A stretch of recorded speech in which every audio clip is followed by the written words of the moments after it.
Welcome back to Turning Point Action. I'm Vanessa Broussard along with Paul Ingracio. We're having a great time. Benny Johnson on the stage behind us. You would think he's a comedian. He's keeping the crowd bringing down the house. Belly laughs. So yes. hilarious. The memes and everything else that he's been showing. This crowd has been wild about it. And if you are just joining us, you've seen President Trump is just up the road here in Detroit.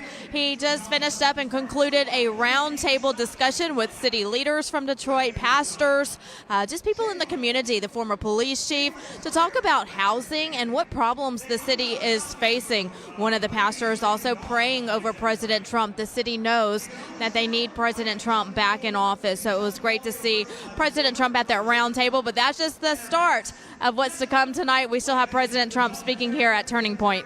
Yeah, that was just the appetizer, and it was a good one. He was there with the leaders, but now in probably about a half hour or so, he's expected to come downtown to Detroit, downtown Detroit, where we are at the Turning Point Conference, where all the action is.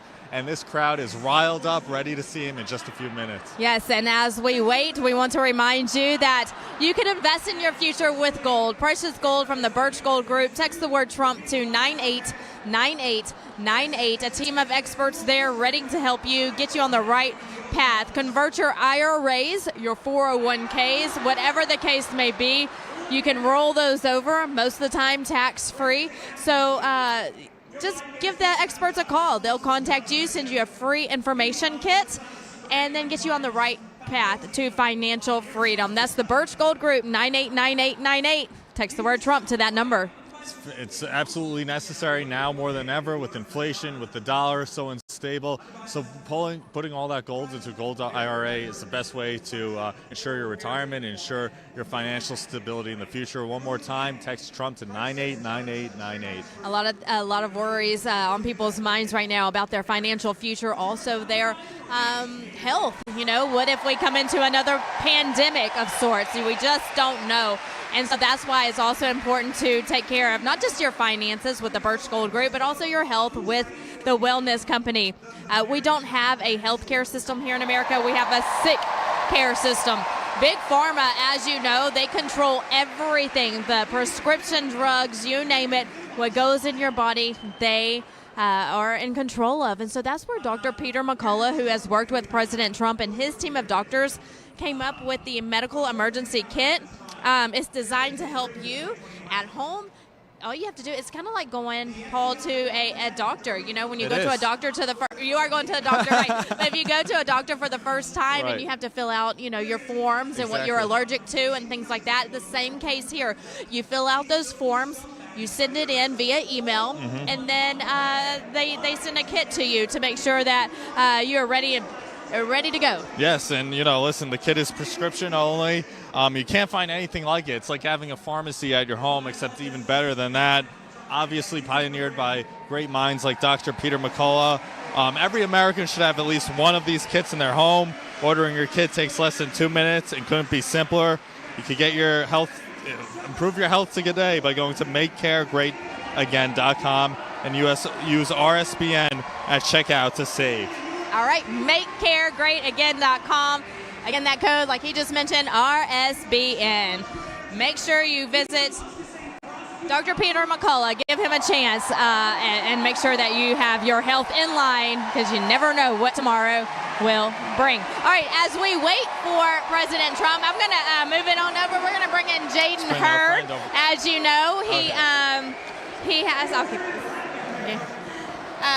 has a show on RSBN. Jaden, good to see you. Good to see you. I'm honored to be on here. I'm having a good time in Detroit. It's cool, and Trump's going to come on later, so everybody's really excited. But yeah, I'm enjoying some of the speakers. So. Yes, absolutely. So let's talk about Turning Point Action and your involvement with the organization. Sure, yeah, I was a president at Auburn University, and we had the #1 chapter in the country last year. I also had the opportunity to speak at Mar-a-Lago for being the top conservative student in Turning Point last year. So I'm very honored. It was great to be a active conservative in the movement, and I love Turning Point. Turning Point's great.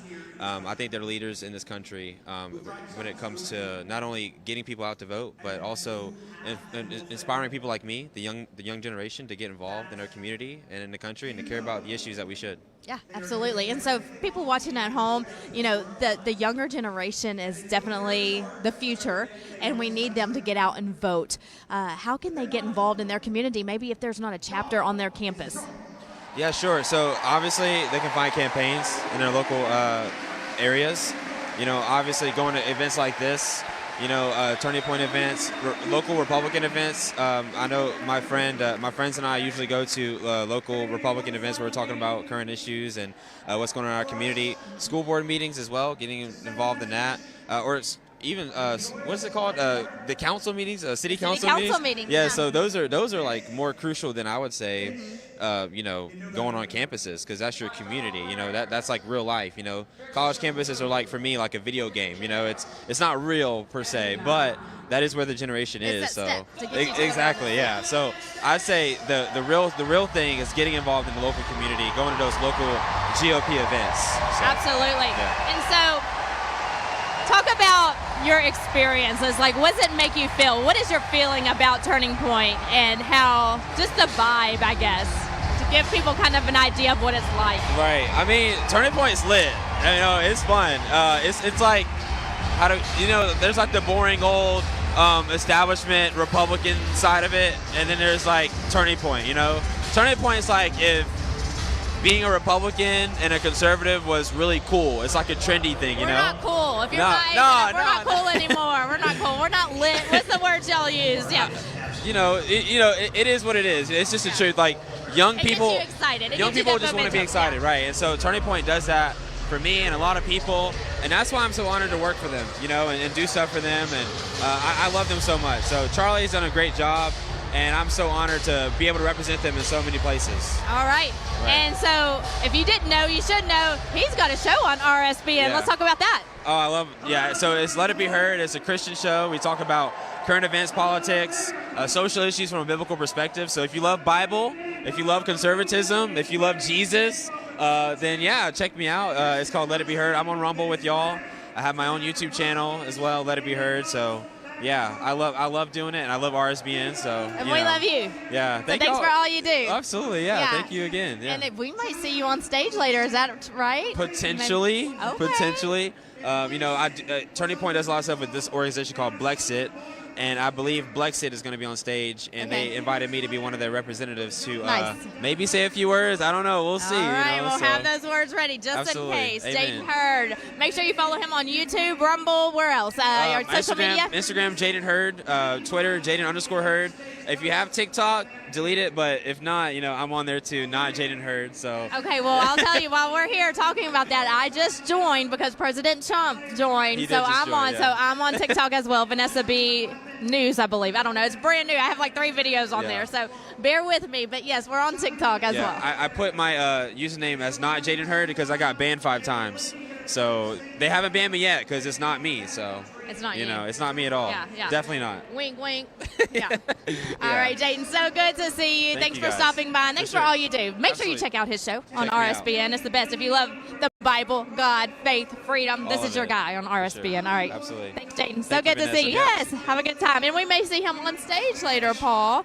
So Jaden giving us some perspective on just how important it is and fun. Right. He says it's lit. That's what the younger generation calls it, lit. That's what they say. That's it's what lit. they say, get involved. And listen, he's great. Turning Point is just such an active, they activate the grassroots. They activate the young voters. And, that's why this conference is so well attended. It's so energetic. The whole country is going to Detroit. So, last year I know they were in Palm Beach. This year they're in a key battleground state. It's tough to get everyone all in one spot together for this occasion, and they've done an excellent job at it so far. Yes, and I love that they're coming here, and I believe this is where, if I'm not mistaken, the DNC will be held, right? Yes. Here in Detroit. So we're getting a head start of the DNC coming here to take over the city, but as you can see, that's not happening. The people love him here. The people love President Trump at that round table earlier. Different communities here supporting President Trump, ethnicities, just the American people. That's what we're built on. It's just different. Everyone's different, and that's great. I tell people this all the time, Paul, that it's very sad that we are divided politically. It's sad that the left tries to divide us because of the color of our skin. At the end of the day, how boring would our world be if we all looked alike, acted alike, sounded alike, thought alike? That's what makes America great, is because we're all different. But we can come together and bring our differences, which aren't really, we're more alike than we are different. The color of your skin doesn't make you different. We're all alike. And so we have more in common than we have different. But the left makes you want to believe otherwise. But at the end of the day, we're all American. We're all God's children. We all are. We're all made in the image and likeness of God. And the last point that you said, wanting us all to think alike, that's what really the left wants to do. You know, they want us to become a homogenized society where, you know, you're only allowed to think one way. You can only be woke. You can only, you know, do the the Black Lives Matter, LGBT, all of that stuff. And if you have any sort of thought to the contrary, if you stand for traditional values, if you stand for biblical principles, then you're considered, an enemy of the state. And unfortunately, that's the reality of where we're living in today. But, you know, the American people are fighting back. The American people are strong-willed. They've always been that way throughout their history. They're tapping into that great tradition, and that's really what this movement represents. I also like the fact that you brought up, they're getting ahead of the game. The DNC will be here. Obviously, it's a key battleground state for them, too. But, they have the Turning Point Conference here. This is like a mini RNC almost. Right. It's like a precursor for it. So they're able to, with organizations like Turning Point, mobilize conservatives in a key battleground, and then have round 2 next month and another battleground state in Wisconsin. So I love the strategy behind it as well. Oh, yeah, and if you're going to have a good strategy, you know it's going to be from the Trump team. Hey, if you have filed an extension on your taxes and you're just thinking, okay, when am I going to get to this? I have work, I have my kids in summer camps, I just don't have time to sit down and work on my taxes. That's okay. Contact the tax experts at Tax Network USA. That information's on your screen.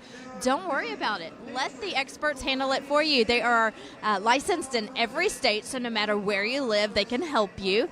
Contact that number on your screen, 1-800-357-1415.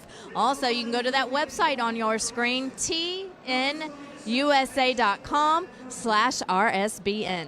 It's so important to have, especially a tax professional, a tax expert at this time, with the IRS, what the federal government is doing in terms of expanding the IRS now. It's more complicated than ever, so having one of these experts at your disposal is the best way to negotiate with these government agencies. Yes, so don't let the IRS take advantage of you. Get ahead of the game with the experts at Tax Network USA. That's tnusa.com/RSBN. Again, that 1-800 number is 1-800-357-1415. Tax Network USA have saved their clients $1 billion in back taxes. That's billions with a B. So let them help you with any tax issues that you may have. There's no issue too big or too small. They can definitely help you. Looks like Kimberly Guilfoyle will be joining us on stage next, and then Donald Trump will be on stage around 6 o'clock Eastern time. So the crowd here getting pumped up at Turning Point as we get ready for President Trump this evening. Everyone's on their feet. And Kimberly now Guilfoyle coming on stage. We have Kimberly Guilfoyle, the Trump family members now. So we have her, then Don Jr., and then the big guys. So very exciting. We're almost at that point where he's going to be in the House. What else is exciting is these poll numbers. The poll numbers continue to do well with President Trump and his campaign. Looking at the interactive polls is a great site that I follow on Truth Social. Looking at the presidential race altogether is showing President Trump winning at 57% against Joe Biden. I'm just looking at 2 other states, some states that we're watching. Arizona, he's leading there. Also, a big one is Minnesota. Is very good to see there because no GOP presidential candidate has been ahead in Minnesota since 1972. So that is great news for President Trump. It's terrific news. I mean, if he could pull off, any of these outlier states, Minnesota being a perfect example, he wins not just, he doesn't just win, 300 electoral votes. He's going to win in a huge landslide, far surpassing 2016, far surpassing 2020. So it's a good sign for President Trump. Another thing, Vanessa, in terms of the polls, I always like to look at like the outliers. I always like to look at, because I'm a little cynical, I like to look at the ones where even the Democratic polls, like the 538, for example, and they're I believe a New York Times affiliated poll organization, or what have you. Even they have President Trump now tied with Biden.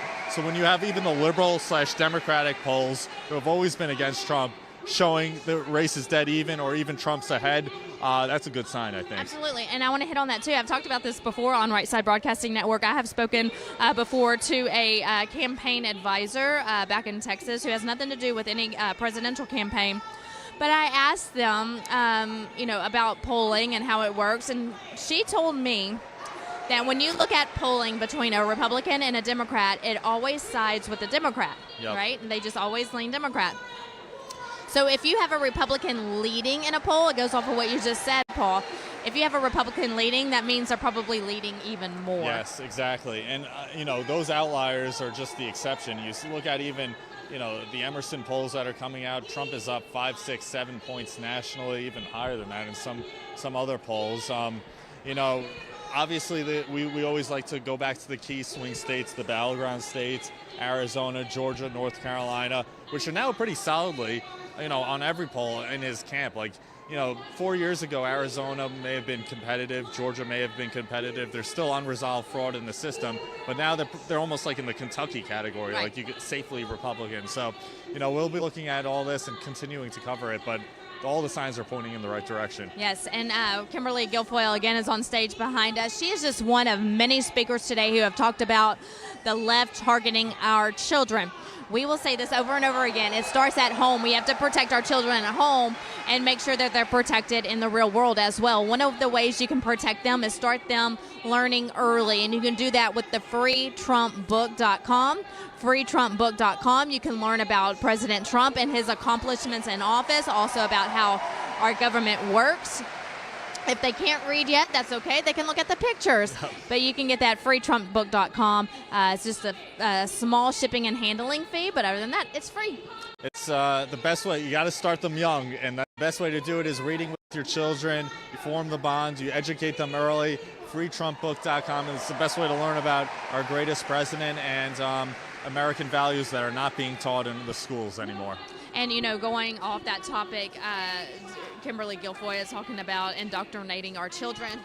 Let's talk about what kind of books they have in our children's libraries and what kind of books that they're reading to them in our classrooms, and how they have. I've seen pictures on social media of drag queens coming in this month and reading to these small children sitting around their kindergarten class just looking up at these drag queens. How disgusting is that? It's terrible. It's an assault on parental rights. It's an assault on the integrity of our education system. They're corrupting our children young with morals, and obviously, the younger you can start them, the more you can deny parental rights and consent over the process, the easier it is to indoctrinate them. So, they're starting. That's what the whole initiative for public, pre-K and pushing parents' rights out of the window is all about, because they want an army of unthinking foot soldiers to be in lockstep with their agenda. They're afraid of, obviously, the MAGA movement, and they see that their grasp over the public mind is loosening. People are standing up for their rights now more than ever, so that's why they're doubling down. It's very insidious and sick what they're doing to our children. Yes, so we have to protect our children. They are innocent. They should stay that way for as long as possible. We have to send them out into the real world eventually, and it's at that time what we need to worry. But we shouldn't be worried at such a young age.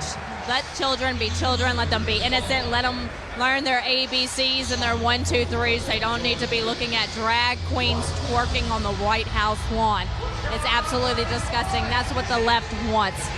Okay, also, men and women's sports. I love to see, Paul, whenever women are taking a stand saying, I'm not competing against this, I'm going to step aside. But then you see other competitions and other schools where they continue to compete. And for me, I encourage everyone to take a stand, because it's not until you take a stand and defend yourself that this will end. It will end when you defend yourself. I know, and listen, it starts with allowing men to compete with women in the sports you know, they also want men to be in women's locker rooms. They want men to be in women's bathrooms.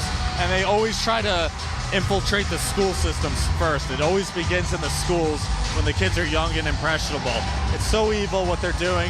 I love the fact, and so many Americans love the fact, that President Trump has made this really a central issue of his presidential campaign this year. Absolutely. And, you know, it's really sad that here in 2024 we even have to talk about this. I know. You mentioned it earlier that they're chanting USA behind us as Don Jr. takes the stage. Don Jr. just took the stage.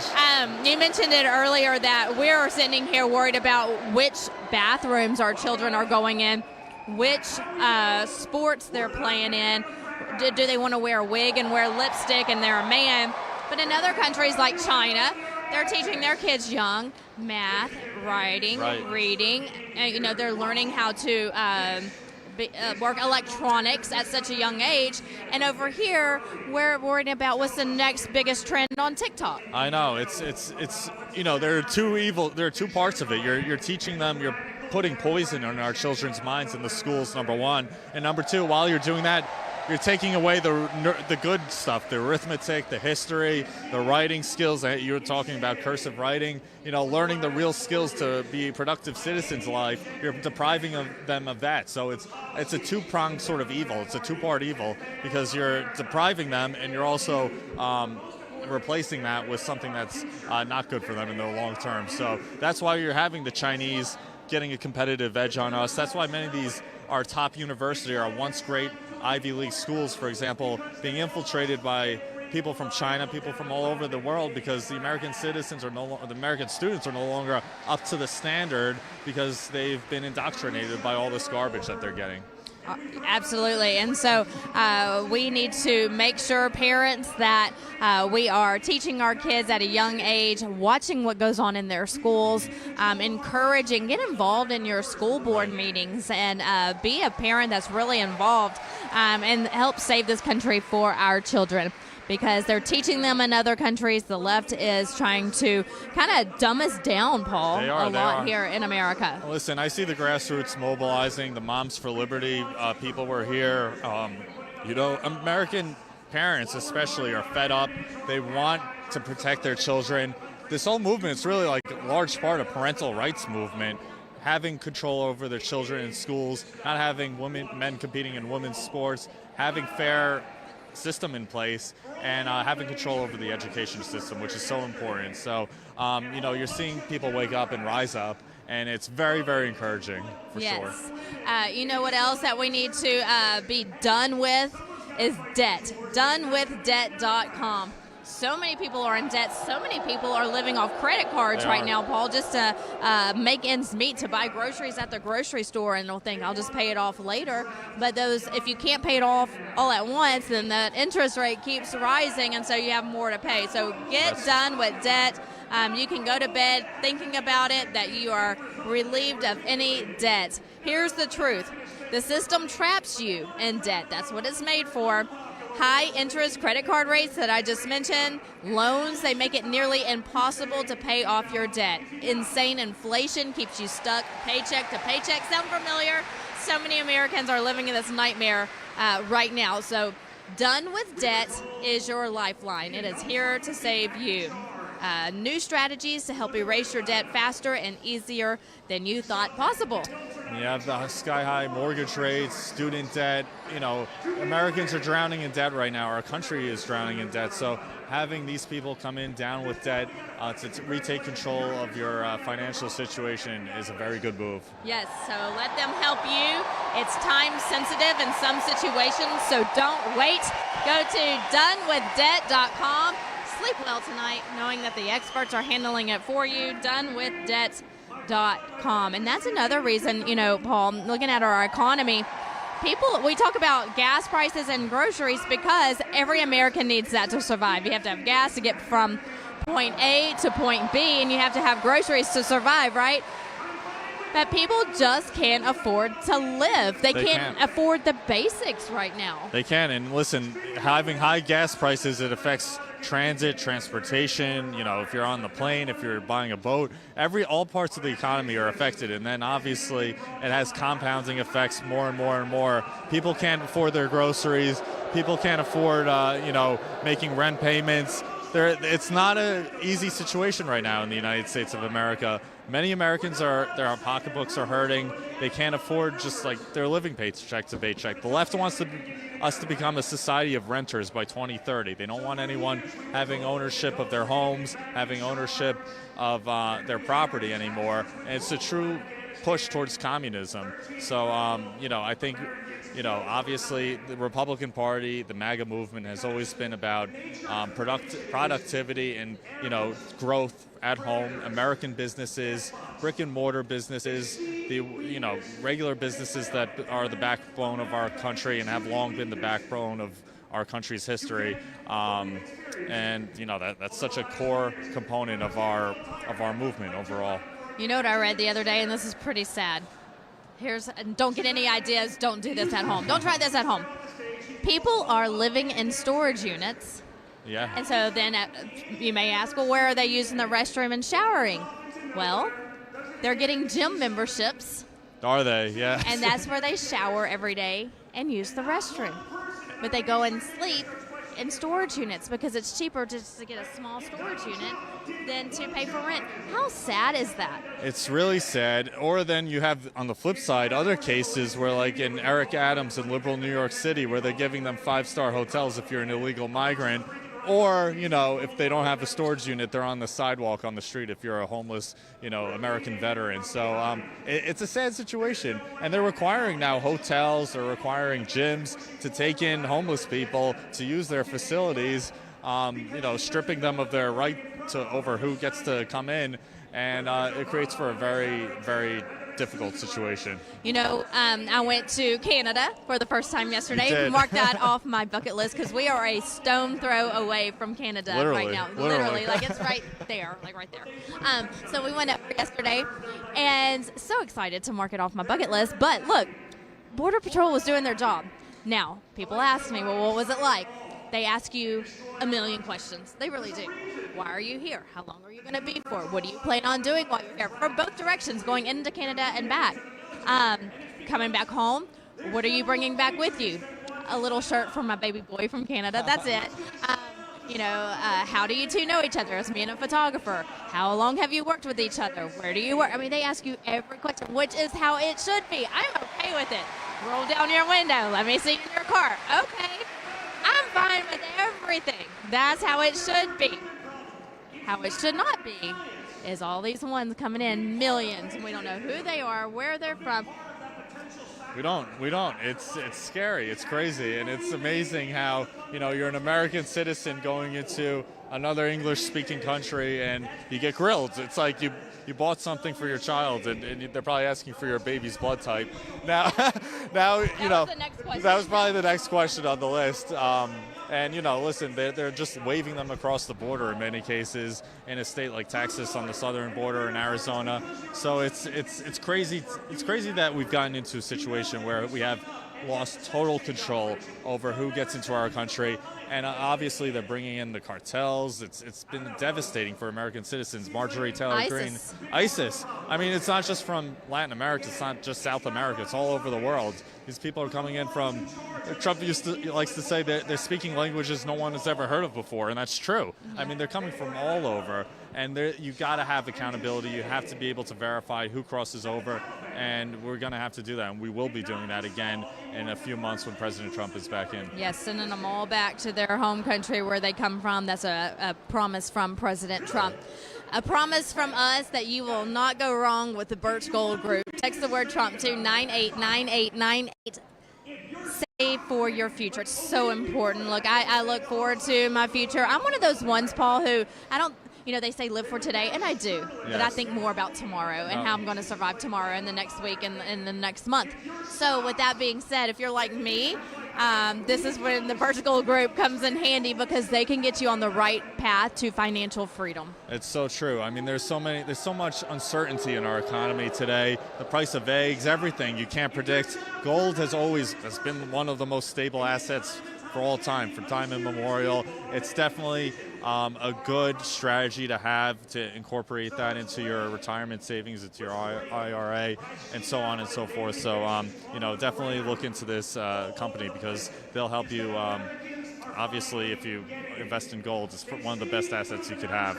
And also you're combating inflation, the effects, the worst of inflation. So you're saving money and building wealth in the long term. Absolutely. Again, text the word Trump to 989898. A representative will call you. Also send you a free information kit.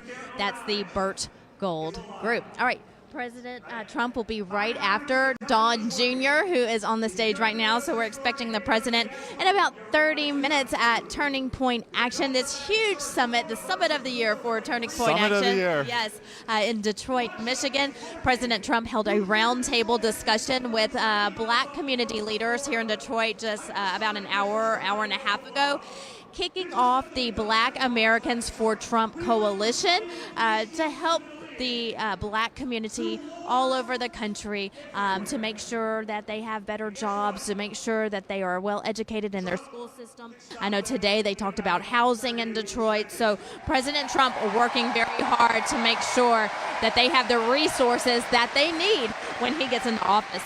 It's so true. And listen, another issue that's been affecting the black community and really all urban communities in general, it's certainly the case in New York.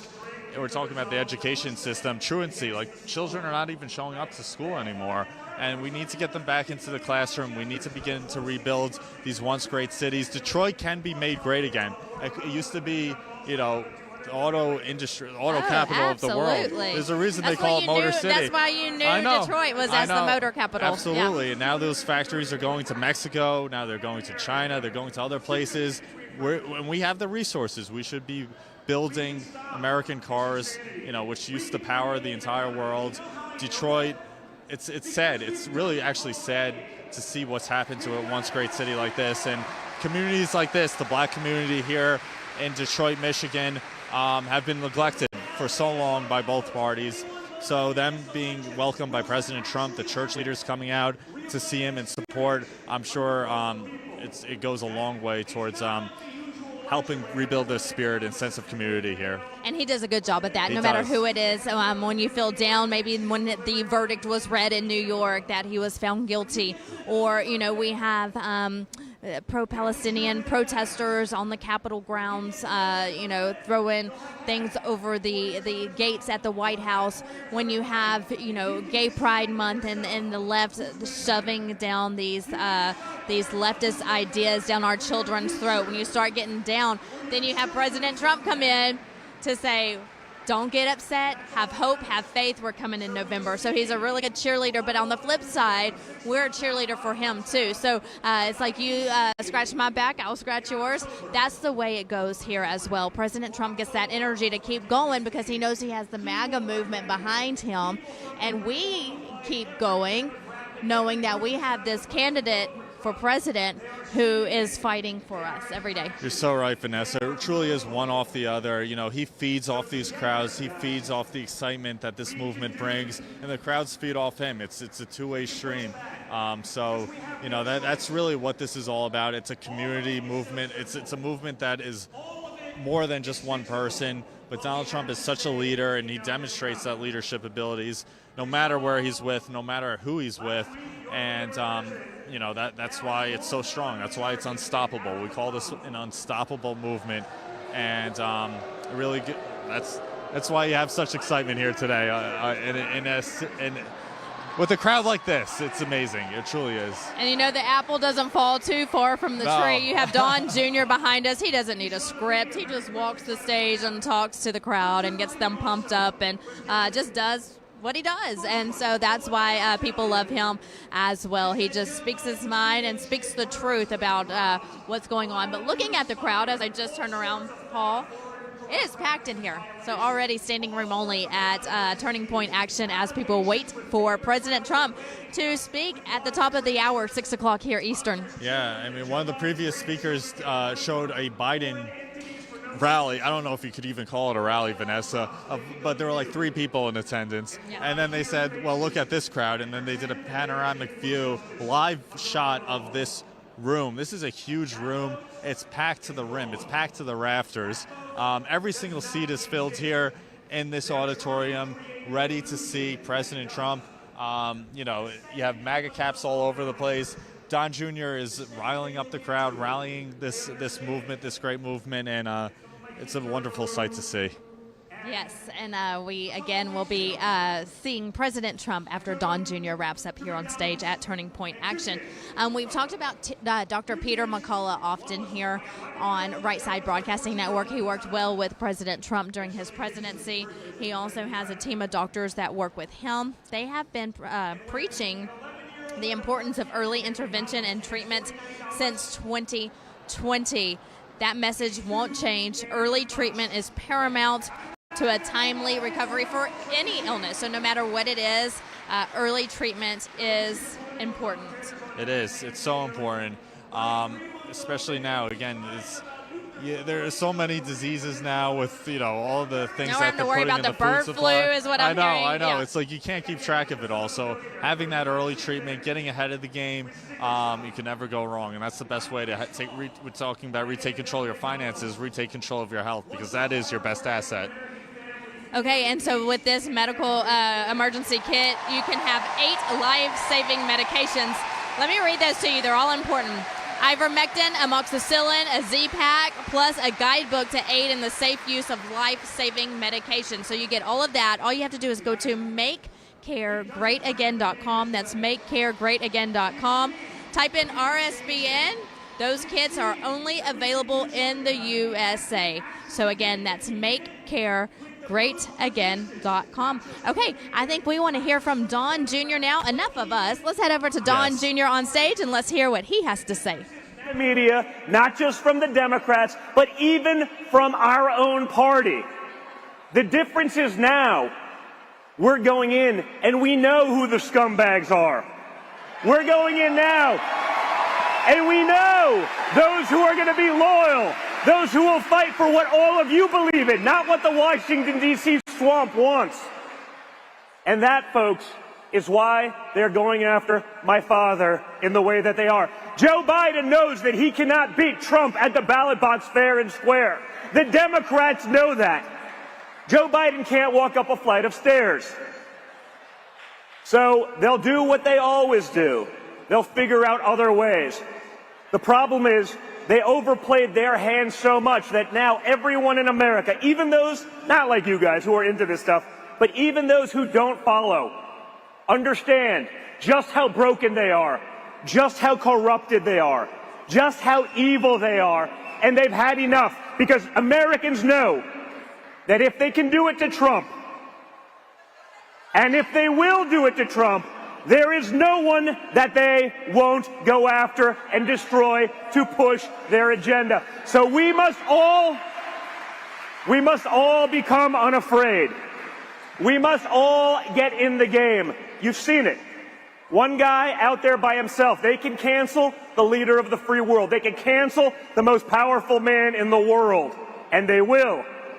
But if we get together, if we are unafraid, if we work and get involved and get our friends to do the same and make sure they understand and know full well what all of the consequences are, we can and we will win big time on November 5th. So get out there, get in the game, get involved, and fight like your country depends on it, because it does. Thank you, Turning Point.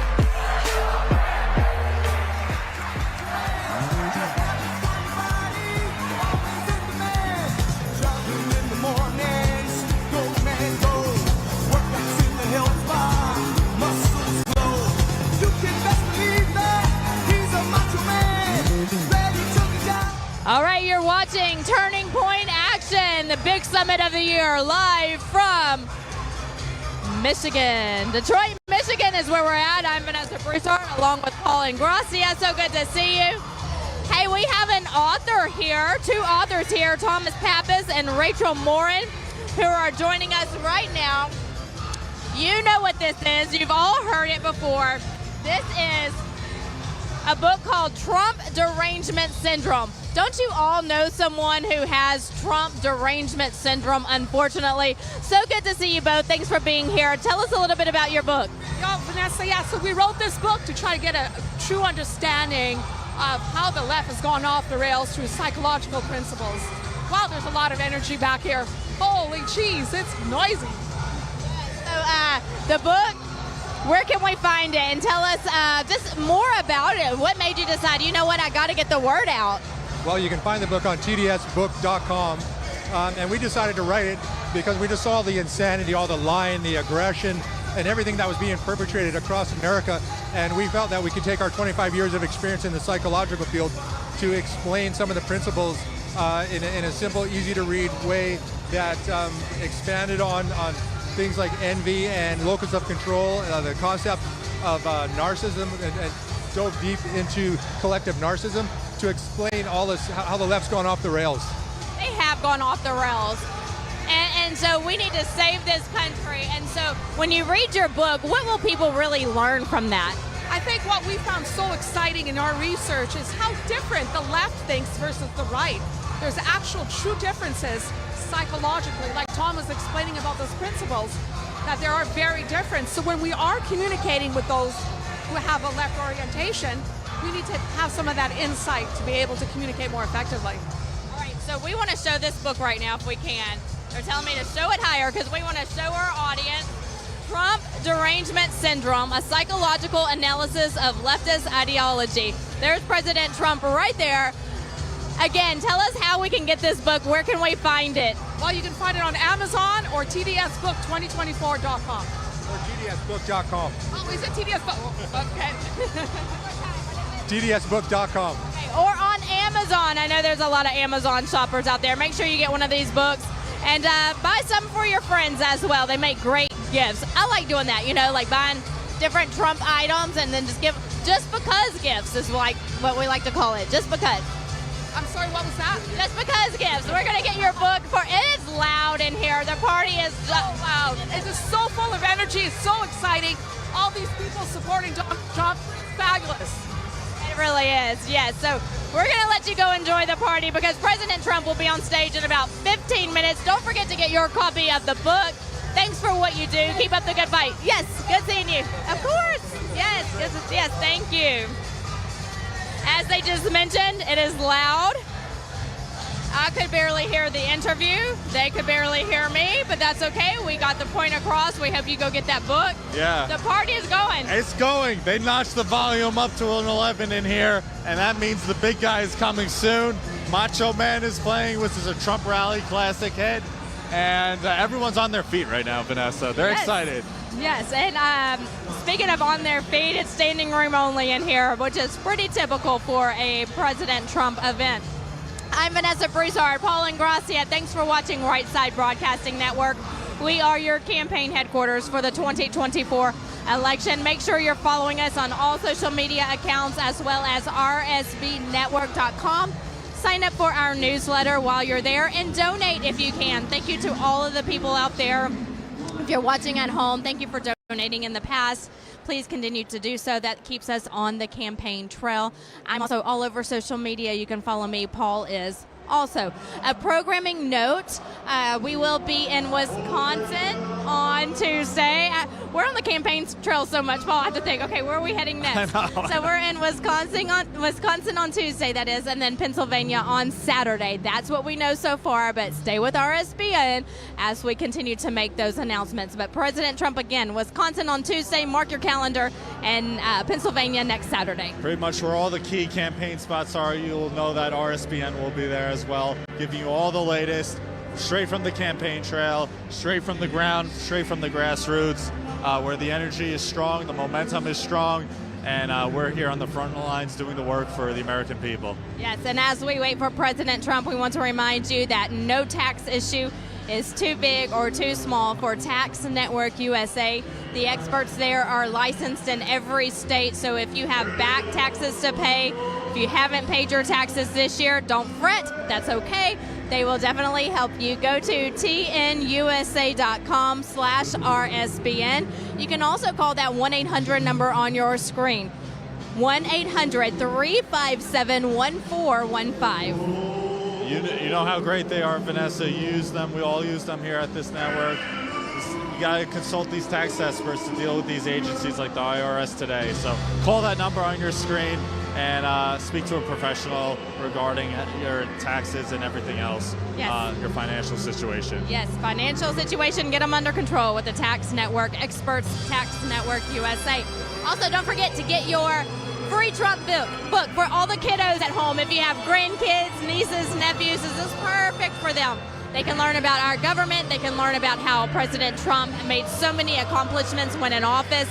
All you have to do is pay a small shipping and handling processing fee. Other than that, it's absolutely free. FreeTrumpBook.com. So, what's better than that? A free Trump book for your children, for your grandchildren, and you get to learn all about this nation's, our greatest president. All right. Oh. We have it's Byron Donalds behind us. He was also at the round table with President Trump just moments ago. We're going to go right on over to Byron to listen in real quick.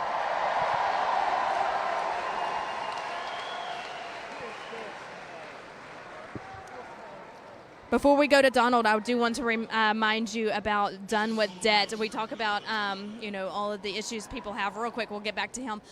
We will talk about the issues you have with debt, with credit card issues, living off credit cards because you can't afford to pay for your groceries or your gas or just putting your kids through summer camps. So you just swipe that credit card and that adds up.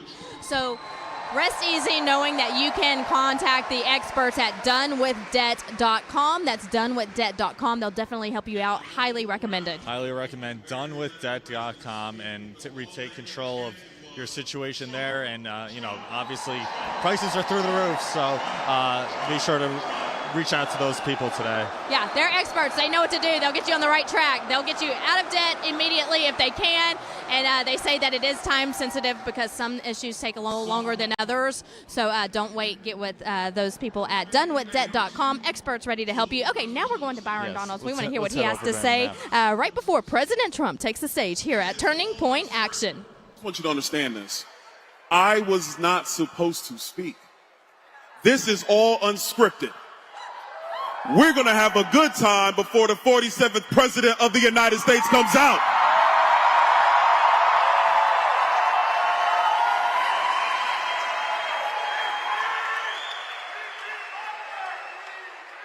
I see the signs in front. Hold them up real good. Make sure everybody can see the signs. The sign I like says Joe Biden.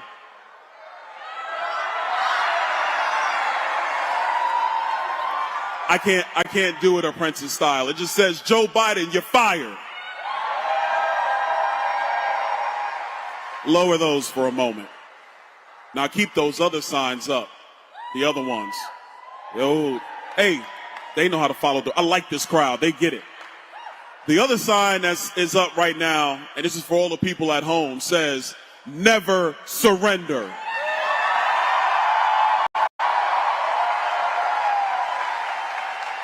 We are 5 months away from the most consequential presidential election in the history of this country.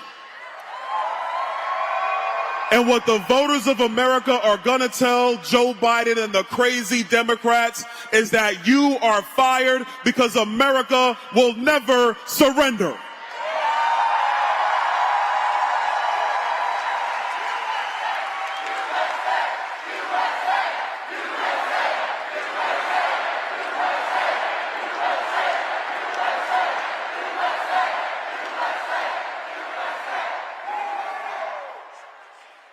I told y'all this open mic, I'm just doing what I want now. I saw Don Jr. come off, and I go, Don, hey, I can't control that, man. I got no control. Man, I love you too. So I'm talking to Don in the back. I go, Don, you want to like bring the energy next time? And he goes, yeah, I got to pick it up. Nah, he was awesome. But I'm telling you that it's not an anger. It's just being pissed off. And that mood is all through America. I've been in state after state after state campaigning for President Trump, campaigning for members throughout the legislature, throughout Congress. And what the man and woman of this country are saying is, we are pissed off and we want our country back.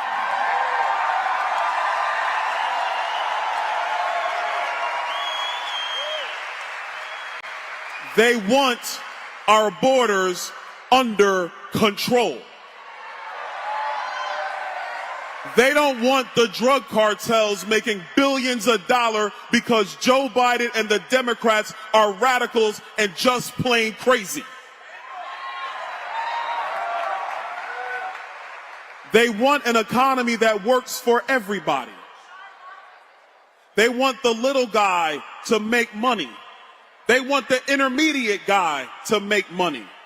The Democrats are so selfish and so nuts. I like the big guy making money. Because when everybody's making money, everybody flourishes.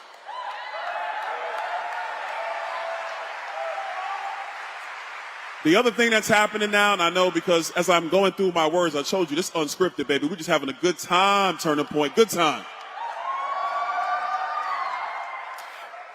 The Biden campaign, they do this thing. They've been doing it a lot. They're doing it to me now. I wonder why. Where they like to take a piece of your words and twist it and lie and smear and gaslight because they have no agenda. So I want to be very clear to the Biden campaign. We want everybody to make money. We want everybody to be successful. And the only people that are not allowed to be successful in America anymore are the crazy Democrat Party that is ruining America.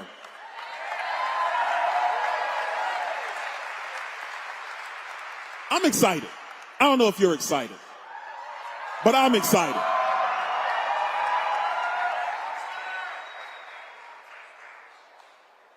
The political brass would tell you that we are a bitterly divided country.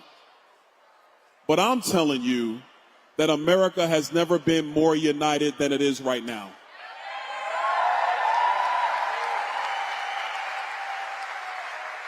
And so our job is very, very simple. Our job is to take our message everywhere. It's to knock doors everywhere. It's to get people to vote everywhere. And also, it starts here in Michigan.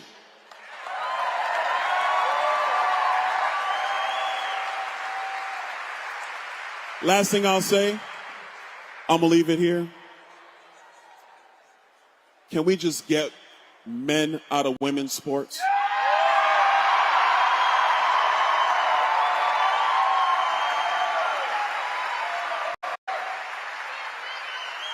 Can we make sure we educate our kids instead of indoctrinating our kids? Can we make America great again? Well, ladies and gentlemen, we're going to make that happen. God bless you all. God bless you, Turning Point. Stay out there. Stay fighting. We're going to win this November.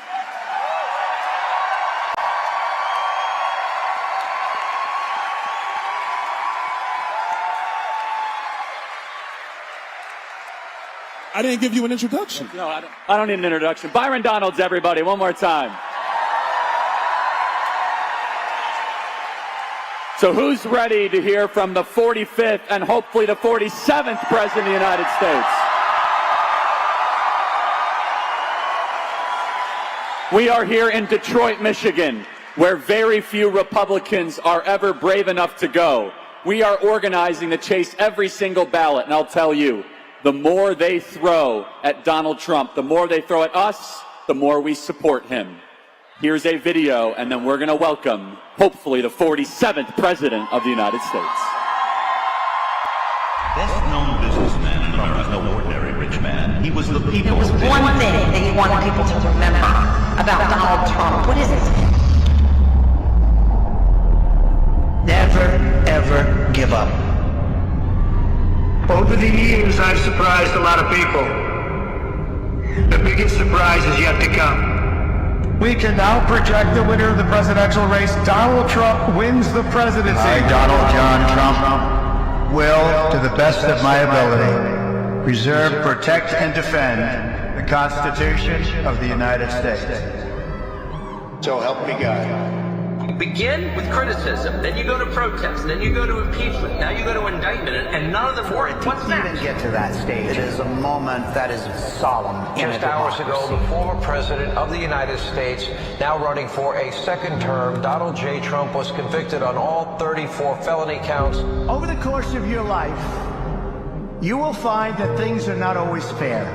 You will find that things happen to you that you do not deserve and that are not always warranted. But you have to put your head down and fight. Has Donald Trump got the stamina and the will to do this again? He's come under such tremendous fire. For anyone else, any one of these setbacks would mean political death. But not Donald Trump, who just gets stronger. We will never give in. Louder. We will never give up. And more likely to make a triumphant return to the White House. And we will never stop fighting for our freedom. You have to wonder if Donald Trump is indestructible. The more he plunges into his back, the more powerful he got. And my God, that guy's got resilience. This is a guy who has had arrows thrown at him. Democrats have tried to put him in jail, bankrupt, and not only is he still standing, but he's on top. He's winning right now. The fundamental question of our time is whether the West has the will to survive. Do we have the confidence in our values to defend them at any cost? They will stop at nothing to stop this guy because he's all for us. Donald Trump is the greatest threat to their power. Do we have the courage to preserve our civilization in the face of those who would destroy? This is going to be the biggest election season in history. 2024 is our final battle. What imprint will you leave in the sands of history? Ultimately, it's your choice. You get to deliver the final verdict at the ballot box. Donation websites are crashing. Decades covering campaign money. I've never seen anything like this. More than he has, he's the reader. This proof is going to blow up. I would just say to people, don't underestimate this guy. You were wrong about Donald Trump. You said he's going to be irrelevant. Time and time again, I have underestimated Donald Trump's power. Donald Trump can make the biggest political comeback of all time. Latest polls, we see Trump leading enough swing states to retake the White House. Together we are unstoppable. Together we are unbeatable. There is no height we cannot achieve. Together we will make America great again. Ladies and gentlemen, please welcome the 45th President of the United States of America, Donald J. Trump! An American, where at least I know I'm free. And I won't forget the men who died, who gave that right to me. And I gladly stand up next to you and defend her still today. 'Cause there ain't no doubt I love this land. God bless the USA.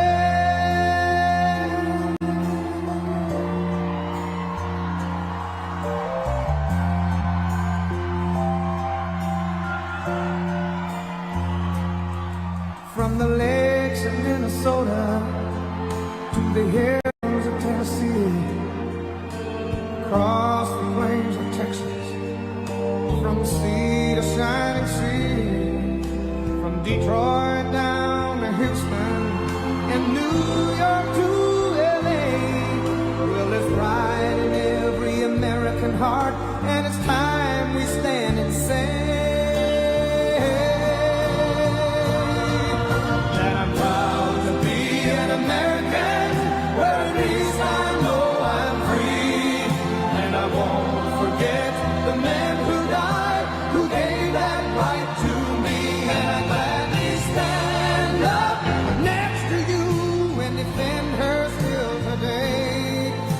'cause there ain't no doubt I love this land. God bless the USA.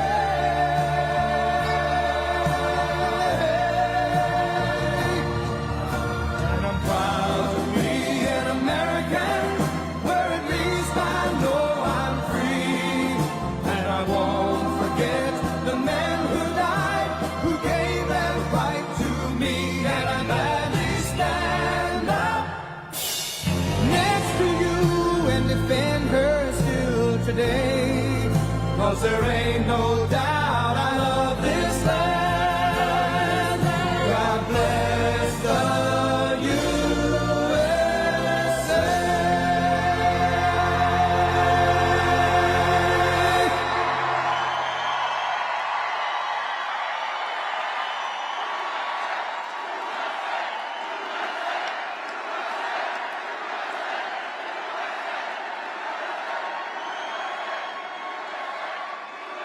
Well, thank you very much, and hello, Turning Point, and hello, Michigan. It's great to be back in a state I love with thousands of proud, hardworking American patriots. Thank you very much. What a turnout this is. This guy, Charlie Kirk. I want to thank you all, and I want to thank Charlie Kirk for everything he's done at Turning Point Action for making this event possible. What a great turnout. And you've got the same number of people outside, but they have a screen. That's not as good as where you are. At the end of the speech, I'll be taking some questions, so this is different than Joe Biden. He doesn't take any questions. And he doesn't make any speeches. Let me also thank members of Congress that are here. They're warriors. They're incredible people. Byron Donalds, wherever Byron may be. Good speech, Byron. Thank you very much. Byron, thank you very much. Great guy. Big future. Matt Gaetz, very popular guy. Matt Gaetz. Thank you, Matt Gaetz. And Ginger. Thank you, Ginger. Thank you for being here, Ginger. Great couple. Eli Crane. Eli, thank you. We're leading your state, Eli, by a lot. Warren Davidson. Warren, thank you. Thank you very much, Warren.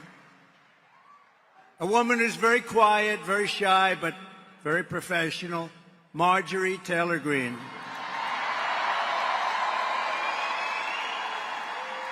Great person. She's a great person. And Michael Cloud. Thank you, Michael. Congressman Michael Cloud. And former congressman, somebody that almost won New York, which they said was impossible. What a campaign. 2 years late, frankly, because today it's different. The illegal migrants have taken over New York. Today it's different. What a job he did. Former Congressman Lee Zeldin. Lee, wherever you are. Lee, thank you.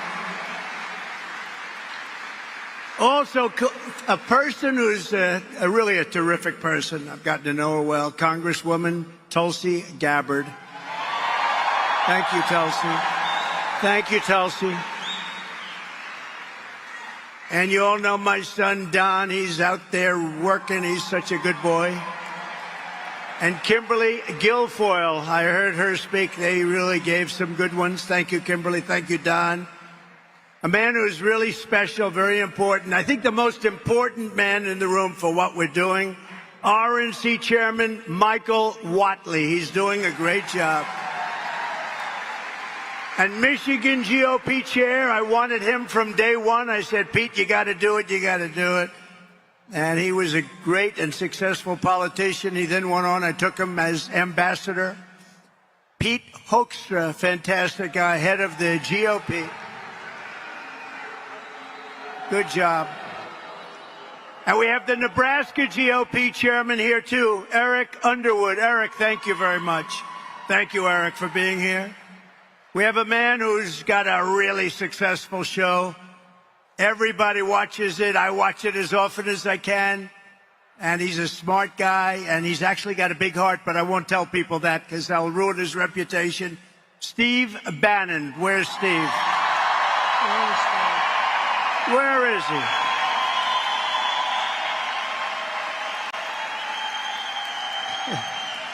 Thank you, Steve. He's great.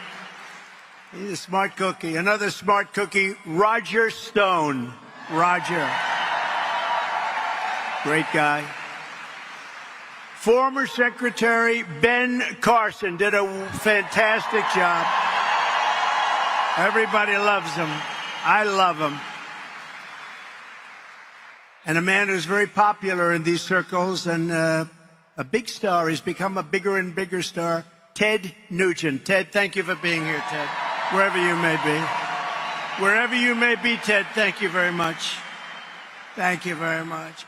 With the help of everyone here today, we're going to win the state of Michigan this November. We're going to fire crooked Joe Biden. We are going to evict the Biden crime family from the White House, and we are going to make America great again. Have you heard that expression?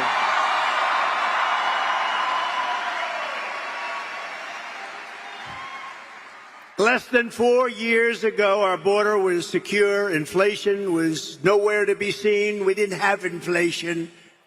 The world was at peace, and America was stronger and more respected than ever before. It was never as respected as it was just 4 years ago. Now, under crooked Joe Biden, the worst president in the history of our country, the world is in flames. Our border is overrun. Inflation is raging. Europe is in chaos. The Middle East is exploding.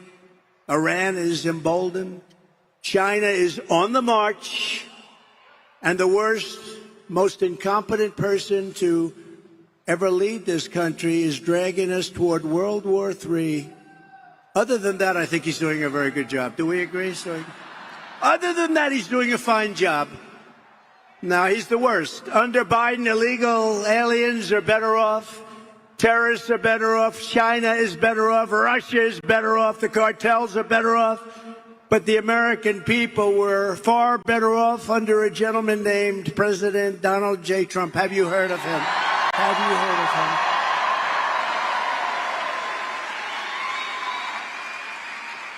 And in particular, and remember this. Oh, wait a minute. Mike Lindell, please stand up, okay?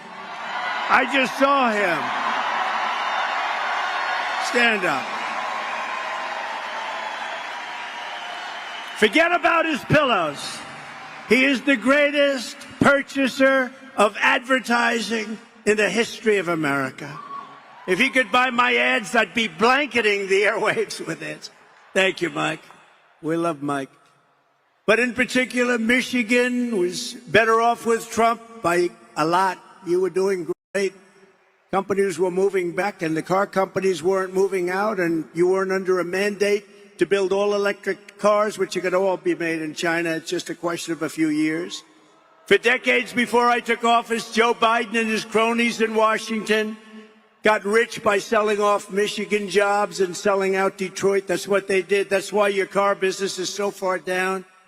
You used to have 100% of the car business. Now you're down to probably 30% by comparison to what it was. Crooked Joe backed NAFTA, the worst trade deal we ever had. China's entry into the World Trade Organization, another disaster. The Trans-Pacific Partnership, he wanted that so badly, would have totally destroyed this state. The Paris Climate Accord, where we put up $1 trillion and nobody else puts up anything, one of the most unfair deals. Sounds good, but it was a disaster. And every other globalist disaster that sucked the life and wealth and blood out of our country, and that's what it was doing. But after decades of Joe Biden putting America last, Michigan finally got a president who put America first. That's what happened. That's what happened. I met a lot of people backstage just now, and they're all saying, sir, we were doing so much better 4 years ago. Everybody was. I stood up to the globalists. I stood up to the outsourcers, corporate lobbyists, and special interests. That's why they don't exactly love me, these people. And I live by the motto, promises made, promises kept. I kept all my promises, kept them all.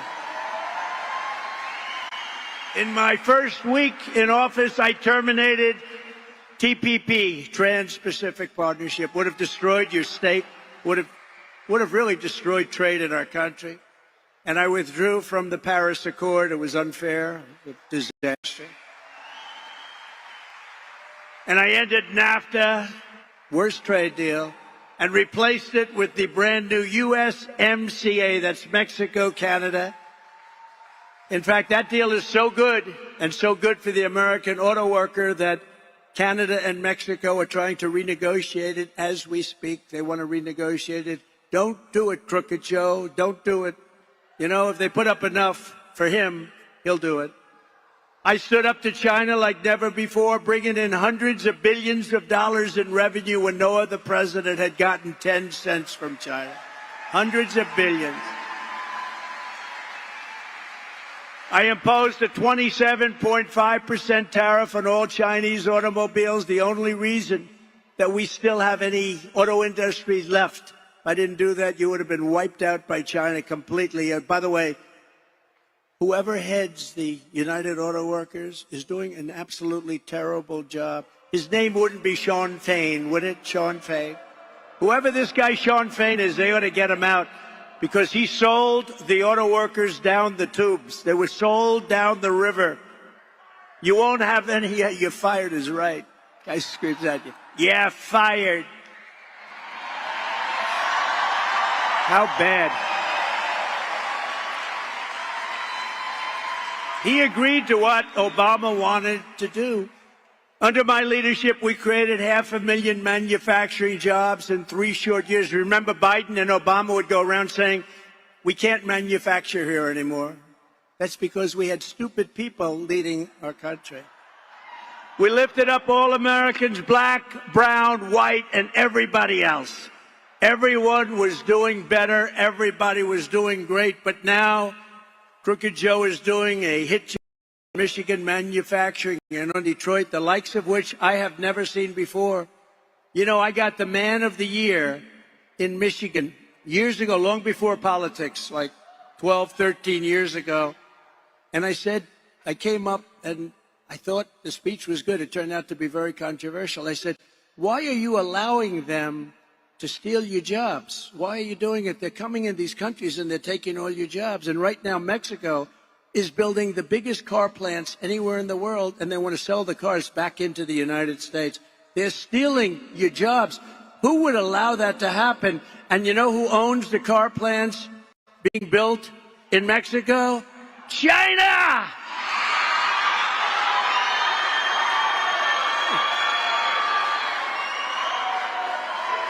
Crazy. It's crazy. Who would believe it?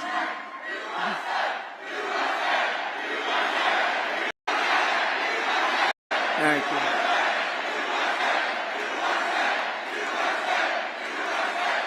Thank you very much. Low IQ Joe Biden's insane electric vehicle mandate will totally obliterate the U.S. auto industry, and it won't take long. Just so you know, we have the greatest army tanks. I saved it. In Ohio, a plant. When I was president-elect, they said, sir, they want to close our army tank plant. Makes the best tanks in the world. I visited in Lima, Ohio. And I saved it. I said, how can you do this? I looked, the complexity, you'd never be able to build a plant like this. Turned out we made more army tanks than anybody. They did a great job. But they want to make them now electric, so that when you go into enemy territory and you obliterate the enemy and you knock down and those tanks are firing, you do it in a environmentally friendly way. The problem with the army tanks, like cars and like trucks, the problem is that you would have to bring a battery pack along. You're going to pull it like a little wagon, like a child pulls a wagon. So they want to build a army tank, but the battery is very big and very heavy, much heavier than a thing called diesel, much heavier than diesel fuel. And you got to see this tank. It's like a wagon, and there's a big thing that it's pulling in the back. And even with that, it doesn't go far, and lots of bad things happen, like it doesn't take cold weather very well, and it's really bad in heat. But it is environmentally friendly, remember that. Of course, making it is an environmental disaster, so that more than makes up for it. And they want to have your jet fighters now. I got more planes. I rebuilt our entire military. They want to make your jet fighters use the fuel that's environmentally friendly, but it makes the plane 18% less efficient. So that's the difference between, in a fight with the enemy, winning and losing, a minor difference. But you go in again. They want to go in a clean, environmental way as we bomb the shit out of a country. Can you believe this? Now, who are the people that are destroying? Who are the people that are destroying our country?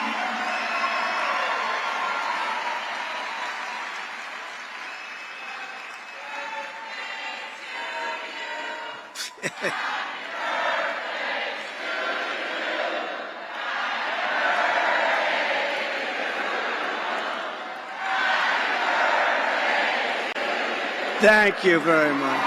Thank you. I feel very young. I feel very young.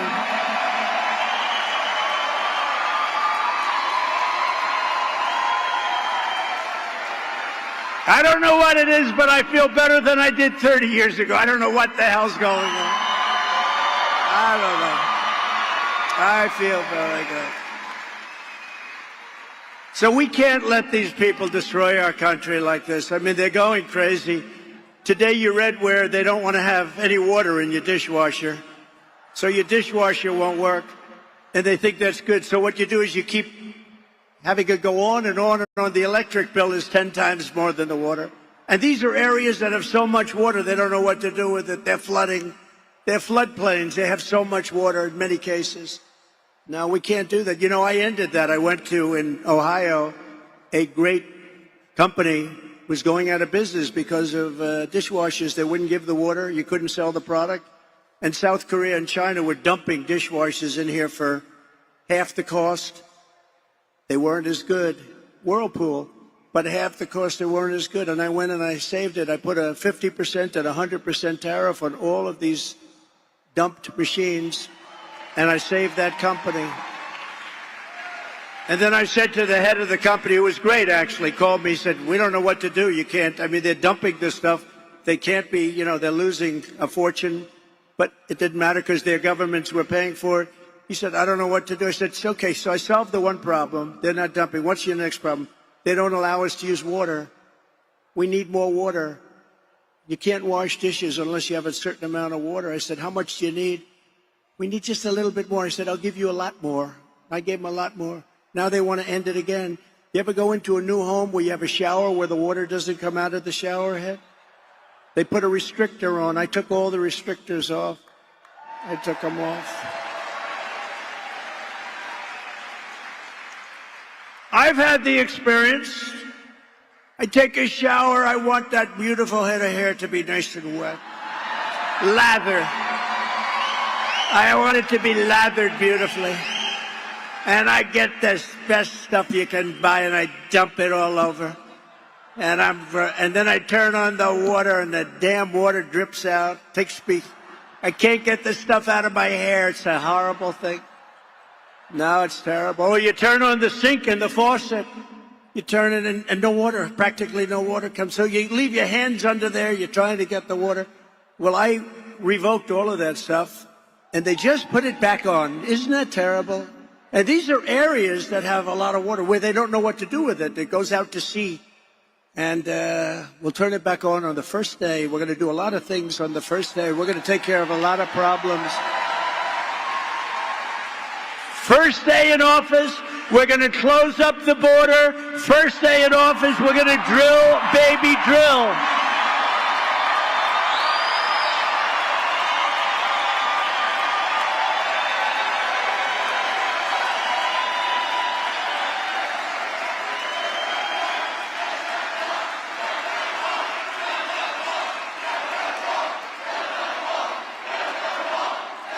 Thank you very much. Think of it. We built hundreds of miles of wall. It was so great. Mexico is not thrilled. I went to Mexico. I said, you got to take back the people you sent in. They said, no, no. I said, in fact, you have to do more than that. You sent so many people. You have to give us 28,000 soldiers. They said, no. Why would we do that? The president, who I liked, actually, he's a socialist, but we got along very well. I got along good with all of them, but that didn't mean they loved my policy. My policy was brutal. I mean, think of it. China never paid us 10 cents, I told you. Now they paid us hundreds of billions, you think? And I like President Xi, but you think he really likes me too much? In fact, Biden's having a hard time taking off the tariffs because there's so much money coming in. He doesn't know what to do. But he'll do what his communists tell him to do. But think of it. So Mexico said, no, no, no, we're not going to give you 28,000. I said, yes, you will, 100%. They said, we're not going to give you. Why would we do that? They laughed at me. They thought, what kind of a person is this that would ask for such a stupid request? I said, no, no, you're going to give it 100%. And I had it out a little bit with the president. I said, listen, you and I are friends. Just send me a negotiator, please. And they sent a man, and you've heard this. I told it a couple of times. A handsome man from Mexico, tall, dark, and handsome. He was wearing the most beautiful suit I've ever seen. And I wanted to ask him, who is your tailor? But I said, that's not a good way to start a negotiation.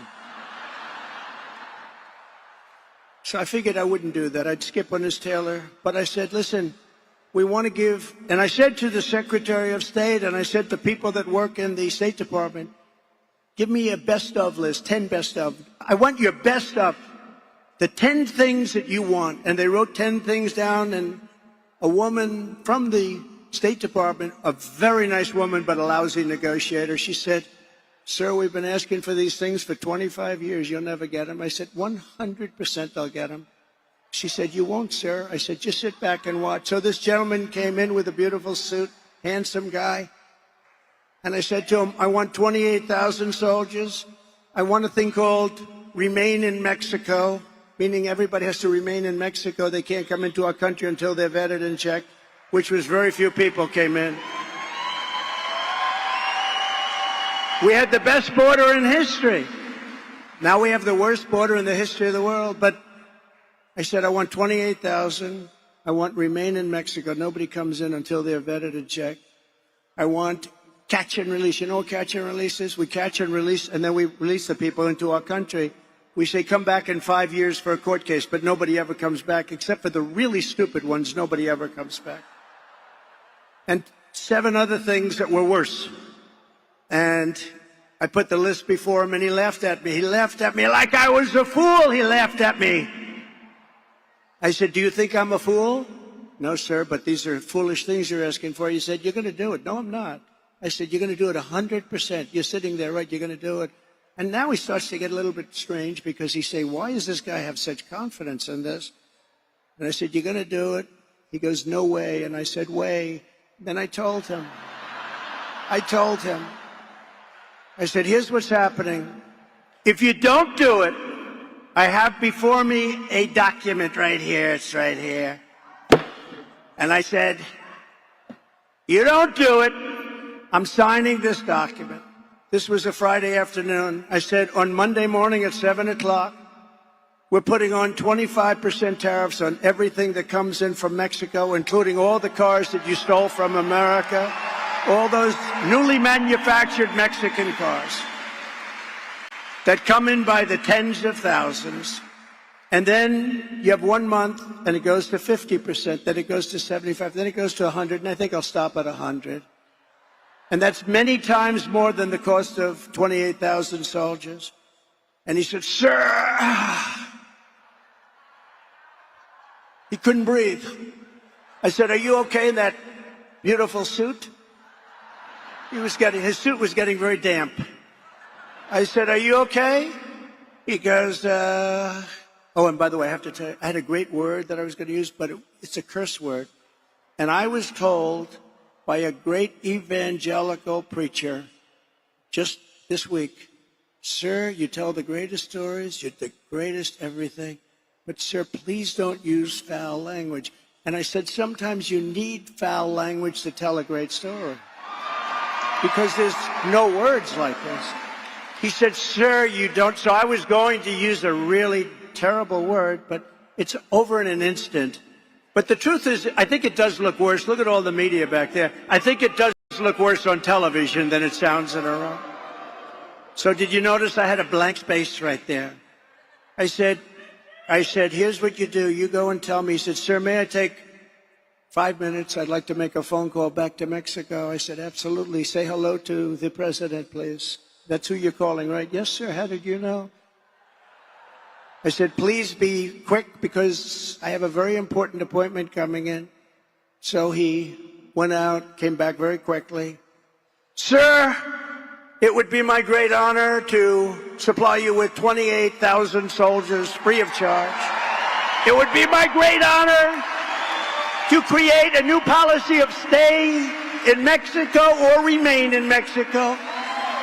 And sir, it would be my great honor to have catch and release in Mexico as opposed to catch and release into the United States. And those other things, sir, we would like very much to do that also. By the way, the woman from the State Department, she almost had like a heart attack. She couldn't believe it. And she was a good woman. She was actually happy. A lot of them would be unhappy because, you know, they would have been right about the point. She was actually happy. She couldn't believe it. I did many, many things like that. I did it with Macron. You saw Macron taking advantage of Biden just the last couple of days. He's looking at him like, how dumb is this guy? What the hell is... They're landing in a parachute, and he turns around not to watch the guy landing, but to watch a tree behind him.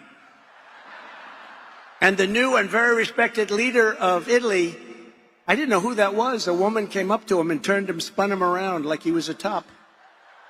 He had no idea where the hell he was. He's watching a parachute land, and he turns around to look at trees.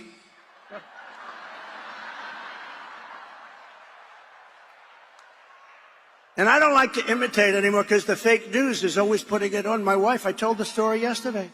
I imitate him.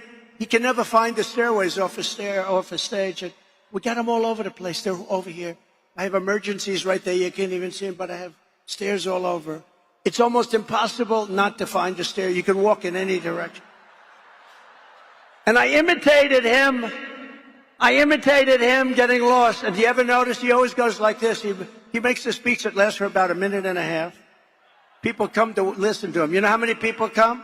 Like we have this massive room that's packed to the corners, and outside you got more people. Listen. He can't fill up the 8 circles. And I said, by the way, the 8 circles were meant for COVID. They're meant for COVID. You don't have to use them, but they use them as an excuse because nobody comes. So he's up, and he's before a tiny little crowd, 30, 40, 50 people. And the speech lasts for like a minute. And then he's looking for the exit, and he goes like this. He always does it. He points, and he's pointing in the right direction, and then he walks in a different direction. And I said to our great First Lady, I called her, and we had a big crowd that evening. You know what? We had 107,000 people in New Jersey 2 weeks ago. 107,000 people! Matt Gaetz was there. We had 68,000 in Alabama, 73,000 in Texas. We have the biggest crowds in the history of politics. That tells you they like what we're saying. I called our First Lady. I said, how good was that speech? Was that brilliant? Was that unbelievable? Did you see the crowd, First Lady? This is the way you talk to a wife, right? I think. Did you see the crowd, First Lady? How good was that? Nobody else could get a crowd. In the history of politics, nobody ever had a crowd like that, First Lady. She goes, but your hair looked terrible. I said, what the hell? Or she'll say something even worse. Have you gained weight? You didn't look good. But this last time, it was like a fluke. She said the speech was unbelievable. Congratulations. But what happened? You couldn't find the stairs going off the stage? So I imitated him, and the fake news said I couldn't find the stairs. Do you believe it? I said, I had no problem, First Lady. She said, well, they showed you couldn't get off the stage. You were walking into a wall. You know, usually there's a wall behind. That's good enough. And I'll walk into it. Now I don't like to do it anymore because they show it to. No, that's an imitation of Biden. But thank God we have great Secret Service. They run up on the stage and they grab them and they throw them off. They get them off the stage. Upon my inauguration, we will throw out Bidenomics and replace it with MAGAnomics. MAGAnomics.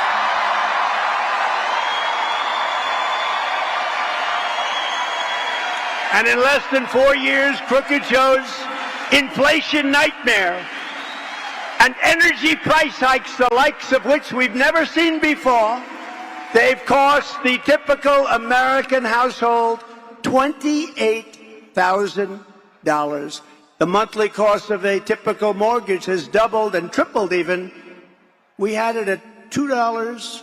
Think of this. We were at 2.3%, and he's at probably 10%, but you can't get money.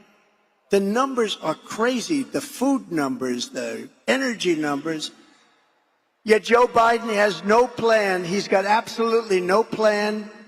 He doesn't even know what the word inflation means. I don't think if you gave him a quiz, I think he should take a cognitive test like I did. I took a cognitive test and I aced it. Doc Ronnie Johnson, does everyone know Ronnie Johnson, congressman from Texas? He was the White House doctor, and he said I was the healthiest president he feels in history, so I liked him very much immediately. In fact, he said if I didn't eat junk food, I would live to 200. That's what he said.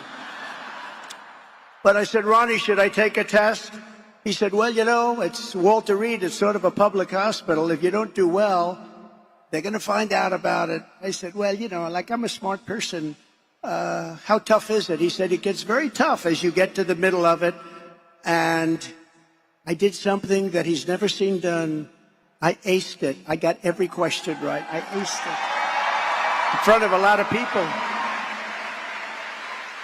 And I think presidents, you run for president. Now, I understand that it's not constitutional. Can you believe it's unconstitutional to have that test taken? So we have to live with guys like Biden. But you know what? I don't think we're going to live with them for long because I've never seen such enthusiasm. I've never seen anything. We won twice. And we never had anything like what's happening now. But I'll stop Joe Biden's inflation-causing spending spree and impose an immediate moratorium on all of Crooked Joe's hundreds of billions of dollars in waste. He's wasting money at levels never seen before. He's putting all this money into the Green New Scam. It's a scam, one of the greatest scams in history. Although I think Zelensky is maybe the greatest salesman of any politician that's ever lived. Every time he comes to our country, he walks away with $60 billion. And I like him. You know, on the impeachment hoax #1, he was very good. He said, no, the president didn't threaten me at all. He could have been a grandstander and said, I was threatened, right, Matt? He could have said, I was threatened. So I like him. But he's the greatest salesman of all time. He walks in. So now here's the beauty. He just left 4 days ago with $60 billion, and he gets home and he announces that he needs another $60 billion, else it never ends. It never ends. I will have that settled prior to taking the White House as president-elect. I will have that settled. Got to stop it. Would it never happen? To fight Joe Biden's inflation, I will stop the Biden migrant. This is a Biden migrant invasion. An estimated 50% of inflation has been caused by the soaring cost of housing, which is skyrocketing due to Joe Biden's tidal wave of illegal immigration and high interest rates. And they're putting these illegal aliens into luxury hotels as our great warriors lie on the streets. We have people that came into our country illegally, and they're living in hotels and even luxury hotels, and our veterans are lying in the streets. How sick is it? Sick. And by the way, when we ran the VA, we had a 92% approval rating, and we took it up from 41%, which I don't even think it was 41, and now it's back to where it was. So many of the things we did, they wanted to end. We took care of our veterans at a level that nobody's ever seen before. One thing we said, if you have to wait online, and I had to get this done through Congress, if you had to wait online for more than 1 day, you go out to a private doctor, get yourself better, or we pay the bill, right? That sounds sensible. People were waiting for 3 months, for 4 months, for 2 weeks. Can you imagine you want to see a doctor, you really feel badly, and he says, good, come back in about a month and a half? People were becoming terminally ill that would have had a minor, they would have gotten a shot or they would have taken a pill. They were becoming terminally ill. Anybody waits more than 24 hours, you couldn't see a doctor. You go to a private doctor and we pay the bill. We had prices, we had schedules. The other thing we did is we had civil service, 9,000 people that were crooks and thugs and sadists, a lot of sadists. They enjoyed beating up our wounded warriors in less than prime time. You know, in prime time, they would have gotten the hell beat out of them, but our people were in bad shape, and they would beat them up. We had sadists. Can you believe this is a country, but it's the way it is? 9,000. I got the approval. We fired 9,000 people and replaced them with good, loving people. And we had the highest approval rating in the history of the VA.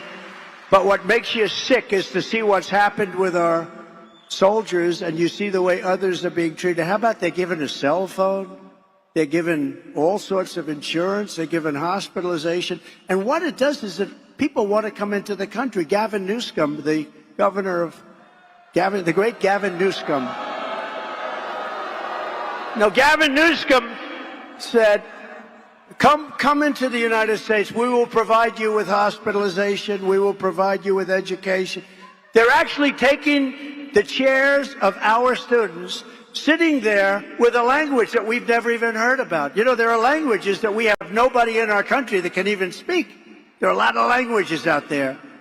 Now, he's destroyed California. If you listen to him on Sean Hannity, I listened to him, and he talks like California. People are leaving California. I hate to say that because I have property in California. Maybe I'm hurting the value of my property, but I have to tell you, he's destroying California. And he may be the next one up. He could be the next one up. I don't think so, though, because his record is so bad. But something's happening, I do believe, because I can't believe that this gentleman is going to be allowed to run for office. And if he is, we have to have the greatest victory. We're going to take back our country. We're not going to let this happen to our country.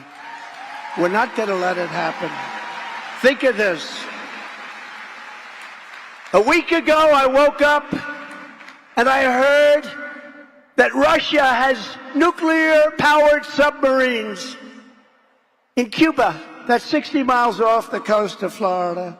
And they have what you call destroyers, very destructive ships, actually, missile-carrying ships, numerous of them in Cuba. Now, that's a total lack of respect. And because the fake news is so fake, they don't want to report it. Because when you think about how bad that is, Putin would never have done that with me. He never would have gone into Ukraine with me. He just wouldn't have done it. And, of course, when the oil price hit almost $100 a barrel, that gave him the right to do it also. He's the only one made money prosecuting a war. But all of those things would have happened. You would have never had October 7th in Israel. You would have never had that. There was no attack because Iran was broke. When Trump was president, Iran was broke. I told China, you can't buy. I told other countries, you can't buy the oil. Iran was broke. They were ready to make a deal. We would have made a deal. We would have been very fair. We would have made a deal. And now Iran is rich as hell. They have $250 billion, which they made over the last 3.5 years. They're a rich country now. It's unbelievable. They could have made a deal. We could have had a deal. If that election wasn't rigged and stolen, we would have had a deal with Iran the first week after the election. Instead, we have a very hostile country that wants nuclear weapons. Can't let that happen. We just gave $6 billion to Iran for 5 hostages. You saw that. $6 billion. $6 billion. And once you do that, then all of a sudden lots of other people are going to go missing because it's crazy. Think of it. $6 billion for 5 people. It's unbelievable. We will make the Trump tax cuts permanent and cut taxes even more for working families and small businesses.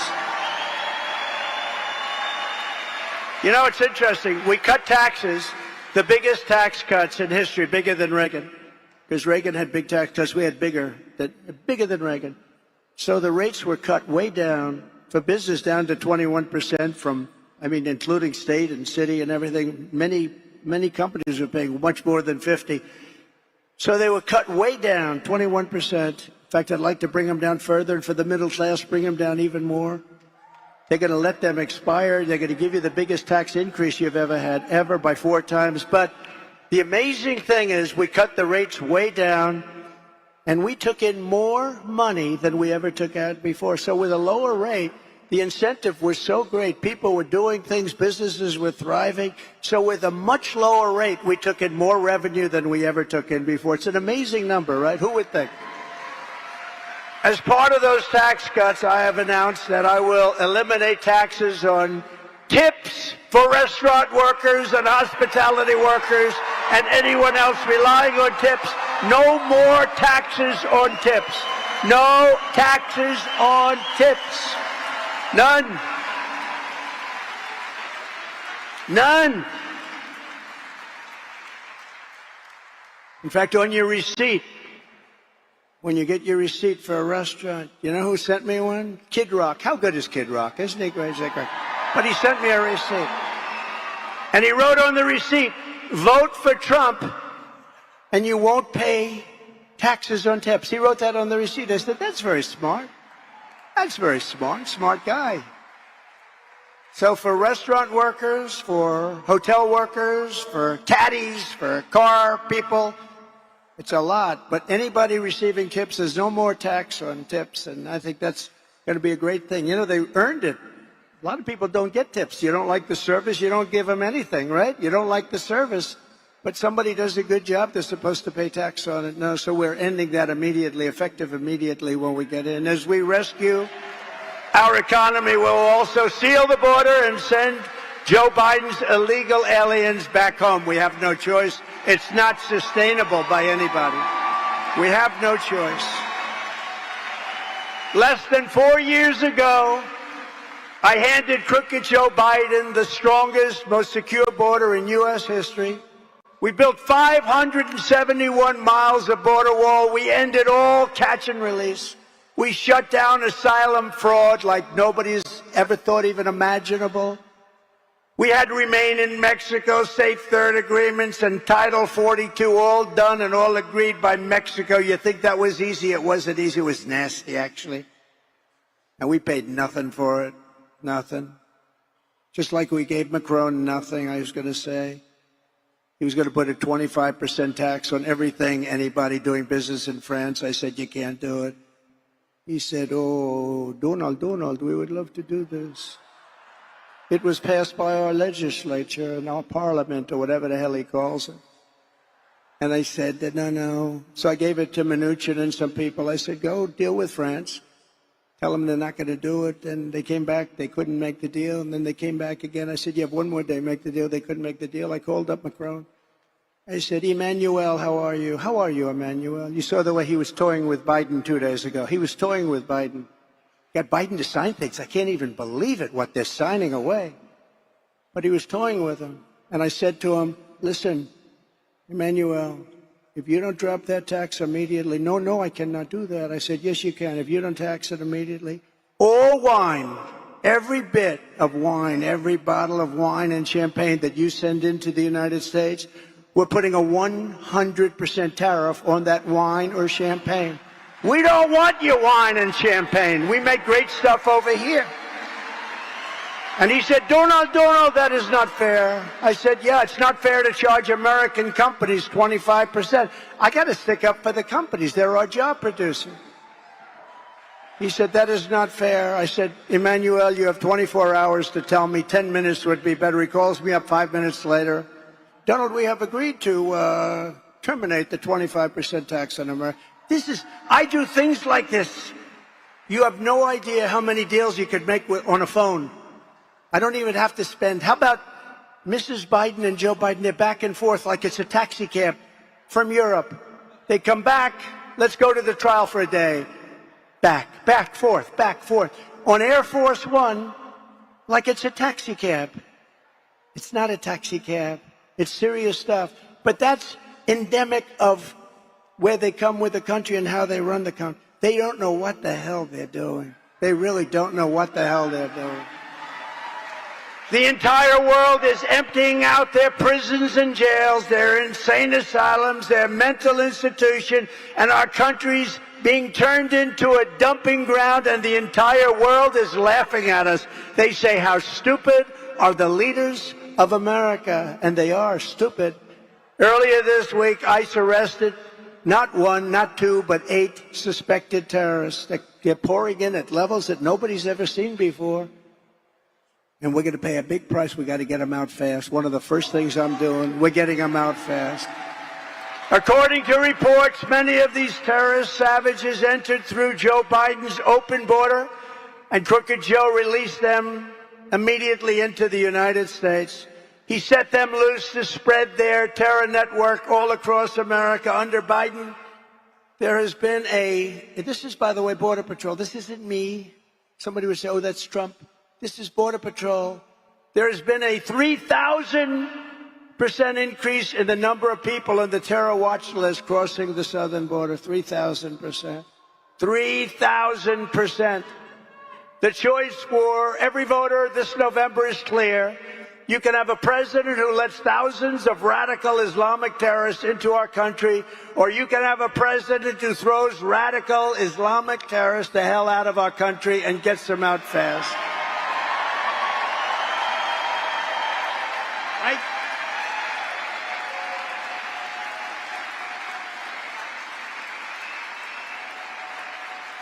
Crazy.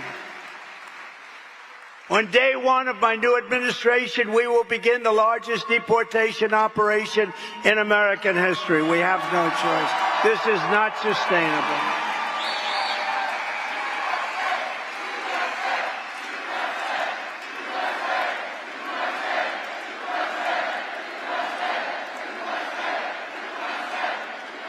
Thank you. And it doesn't make me happy to say that either. And you know what's going to happen. We'll get 10 terrorists and then 1 woman with 2 children that are beautiful children and everything, and that'll be the front page of every newspaper. It's never an easy thing to do, but we have no choice. Dwight Eisenhower, which people don't think of him in these terms, had the largest deportation effort by far in the history of our country because he said, they're destroying our country, we can't let this happen. That was Dwight D. Eisenhower, president, much stronger president than people give him credit for. But we're going to have no question, we're going to have no problem. You know, they wouldn't take, as you know, we have MS-13, the worst killers of any gang anywhere in the world, and they were pouring into our country, and I said, we want to get them out.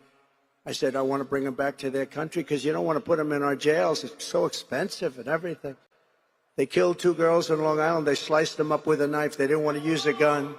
They sliced them up with a knife. 2 young high school girls walking to school. They killed them, sliced them into pieces with a knife. They're animals. And Nancy Pelosi said, we shouldn't call them animals. These are human beings. I said, no, they're not human beings. These are animals. They sliced them up with a knife. And by the way, ICE and Border Patrol, you know, ICE came in. This was in Long Island. ICE, for some reason, they like Long Island. But ICE came in, and these are great patriots. These are tough cookies. I know some of my friends up here in the front rows. They're tough, but they're not doing the ICE. They're not doing that. And you'll see ICE come in, and they'll run into what they call a pack of MS-13 tough guys. And you'll see for 2 minutes fists are flying and everything's flying. Who the hell wants to do that? Matt Gaetz wouldn't do it. Byron wouldn't do it. Byron's tough. He wouldn't do it. I wouldn't do it. I think Mike Lindell might do it. I don't know. He may be the only one. He may be the only one. I wouldn't do it, Mike. And they go in there, the hands are flying, and then they grab them. They're gaga. They're all knocked out, and they put them in paddy wagons. But my people told me that we couldn't get them back into their country. So Guatemala, Honduras, El Salvador, they come from countries just beyond Mexico. Some come from Mexico, actually, but the countries won't take them back. They clogged up the runway so that a plane can't land. They blocked all the roads so the buses couldn't get in. And the generals came to me, sir, we have a problem. We have them all, but we can't get them back in. We haven't been able to get them back in for many, many years. During the Obama administration, they could never get them in. That was Obama-Biden. Biden didn't have a clue then either, by the way. We cannot get them in, sir. I said, really? How much money do we pay them a year for their economic development stuff? See, I was going to use another word there, but I can't do it because of the man that I respect so much. You know who it is? Franklin Graham. I can say that. Who's a great guy. He wrote me a note. President, you don't have to use foul language. You just don't have to use foul language. Your stories are so great. Your crowds are the biggest crowds ever assembled. Nobody's ever done this. You don't need foul language. I said, sometimes you do, for emphasis. He said, you don't, sir. So I'm trying it without foul language today for Franklin Graham. And I say that these stories lose 10.2% effectiveness. But I do it for Franklin Graham because he's a great guy, and those are great people. They're great people, what they do. The pastors, the preachers, the rabbis, a lot of great people. We have a lot of great people, so I'm doing that. I said, you know, maybe he's right, but think of it. So they bring these people out, and they can't get them back into their country. So I said, call the presidents of those three countries, inform them immediately. They get $750 million from the stupid United States. Inform them that we're not paying them any longer because they didn't fulfill all of the obligations under the agreement. Namely, they're sending a lot of, you know, they send them because they don't want them in their country because they're smart. And you know what? If it was me running those countries, I would have done it faster than them. Why wouldn't you do it? I would have cleaned out the prisons. They've only gone down 50, 60, 70%. Venezuela, crime is down 72% because they've taken all of their criminals, most of them, and they've sent them in. They'll have the rest of them in within a year. I would have done it much faster if I were them. I would have done it much faster. I said, tell these countries that we're no longer paying them $750 million. And they did. And the next morning I get to the office early, 7:30. I get 3 calls separately but simultaneously. Mr. President, may we speak to you? I would like to speak to you. I don't understand. There must be some miscommunication. You stop payment on all of the money you send us. But I ask why? Because you're not taking your criminals that you sent to us. They send them. By the way, they send them. You're not taking them back. Oh, sir, we would be delighted to take them back. It would be our great honor to take back 400 MS-13 savages. It would be our great honor. Sir, please send them back. We would love to take. We can fly them in. We'll send airplanes. Ay, ay, ay. For years, they weren't able to do it. You know that, Matt Gaetz? They weren't able to get it. I said, we're not going to pay them anymore. As soon as I said that, they all called. At the same time, I spoke to them separately. It was like the same conversation. We would be delighted to take them back. And that was the end of that. We sent out thousands and thousands of MS-13 back to their country. But it's out of control now because whatever we sent back, they're coming back in at levels that nobody's ever seen. I won in 2016 because of the border. We had a really bad border, but that border was nothing compared to what you have now. That border was peanuts. It was nothing. It's no wonder Joe Biden and his thugs are so desperate to stop us. They know that we are the only ones who can stop them, and they know it.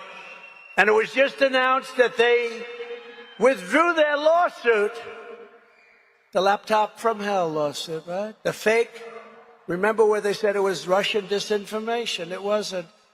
They withdrew their lawsuit against the greatest mayor in the history of New York City, Rudy Giuliani, which accused him of everything under the sun regarding the laptop from hell.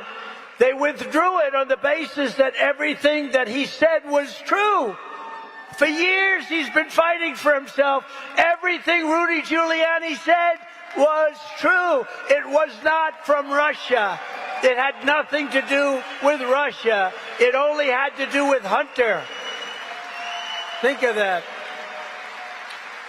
They try and destroy people. But think of that. It wasn't Russian disinformation. It was a made-up story for election interference purposes, and I assume we're going to be talking about that at the debate. Is anybody going to be watching the debate in this room?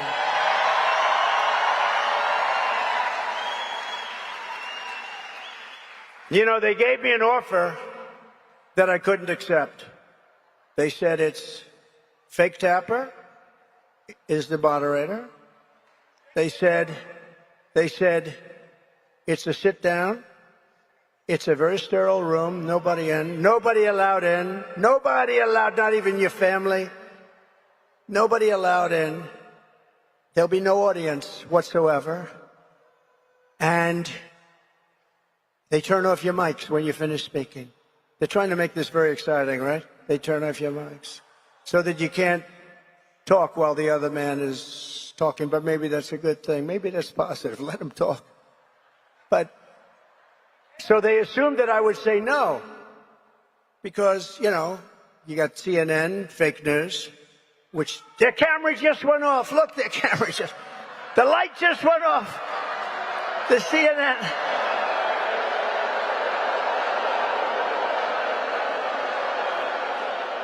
Their light just went off. I watch their light all the time. If I mention anything about voter fraud, they turn their light off because they know it's true.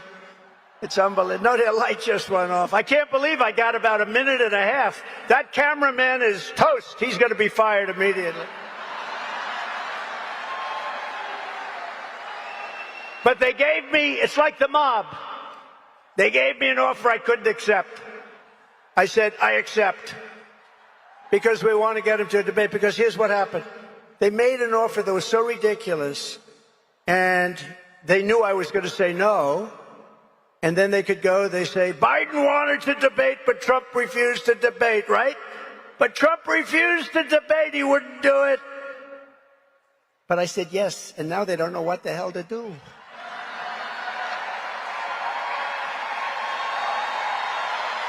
But remember this. All of their persecution of me and others is only happening because I'm running for president and leading very big in the polls. And since the rigged trial in New York, my numbers have increased substantially. And fundraising, by the way, is, I believe, the highest numbers in the history of politics, just like these crowds.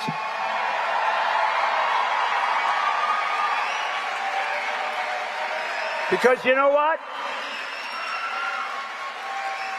The people of our country know, they know it, they watch it, they see it's fake, it's rigged.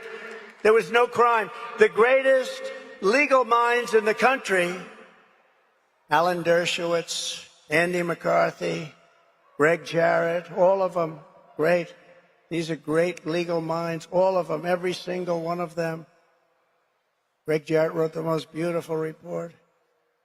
Every single one of these legal minds, I have 15 of them. Not one of them. Jonathan Turley has been unbelievable. Great. Very talented guy. The great one. You know who the great one is? Mark Levin. Mark Levin. Mark Levin came out. He said, this is the most horrible thing. They all come out and said, there's no crime, there's no trial, this trial shouldn't be had, etc., etc. And then I couldn't defend myself because I got a gag order. This is the first time in history a president, a former president, and now the guy that beat all the Republicans in a record fashion, faster than anybody has ever done it. And now the candidate, Republican candidate, big deal, Republican candidate, that's big stuff. The President of the United States has a gag order where I'm not allowed to speak because the judge doesn't want the truth to come out. And he knows I'm the one that when I talk, they listen, people have listened.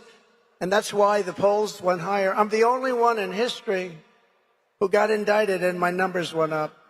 I'm the only one in history who got impeached and my numbers went up. There's never been another candidate in history.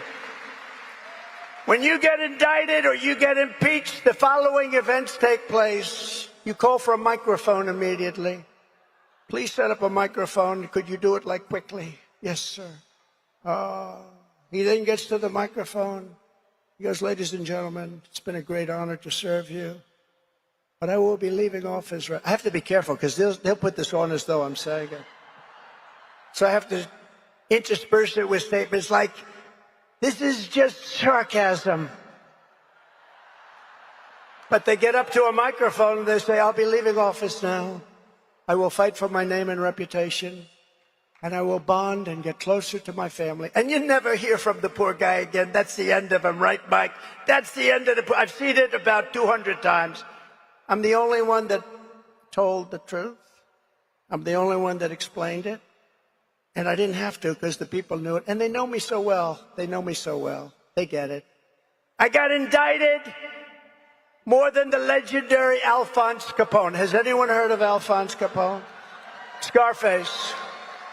He was so mean that if he had dinner with a person and if he didn't like him, he would kill the person. They would never find him again. Like Mike Lindell. He wouldn't like Mike.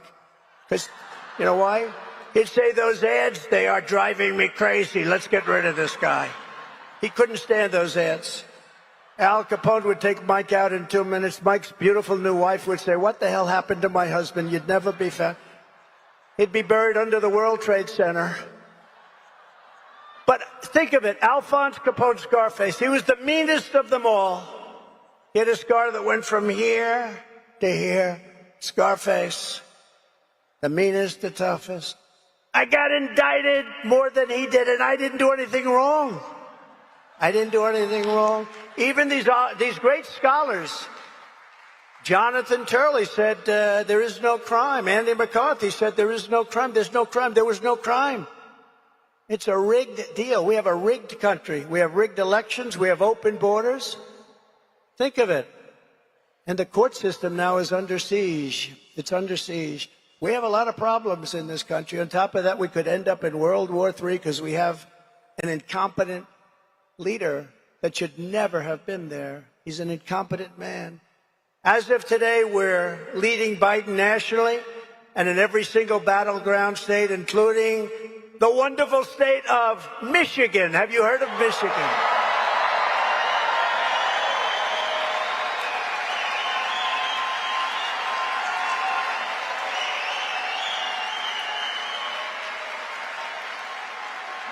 Did you ever hear Biden get up and give the wrong state? This happened. If that ever happened to me, it would be the end of my political career. I always be very careful. The wonderful state of Michigan, supposedly went. So he's in Florida, and he goes, "It's great to be with the people of Iowa." Iowa, the palm trees. The palm trees are all over. Iowa's not known for palm. I mean, he got Idaho and Iowa mixed up, and that you can sort of understand. Of course, potatoes are different than corn. But that, Idaho, it's great to be in Idaho. No, sir, you're in Iowa. He got New Hampshire mixed up with Massachusetts. But maybe you can understand, he thought he was, he thought he was across the line. But can you imagine if I did that? So when I say, it's great to be in the wonderful state of, and I always think, I say, I better get this sucker right. I'm thinking about it. Long before I make the statement, I'm thinking about, we sure this is Michigan? You're sure? Now the fake news will report tonight, Donald Trump wasn't sure that he was in Michigan. And only the people in this room will understand how dishonest they are. The radical left Democrats rigged the presidential election in 2020, and we're not going to allow them to rig the presidential election in 2024.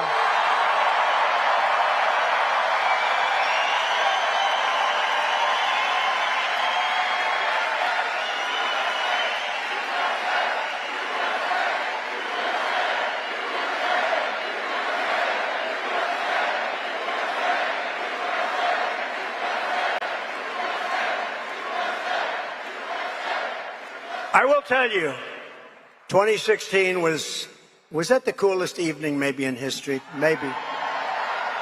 The only thing that's going to blow it away will be November 5th. If we win on November 5th. I think it'll be the greatest political event in history. I actually think a victory on November 5th, which actually starts much earlier. Remember, Pennsylvania, September 22nd. North Carolina, September 6th.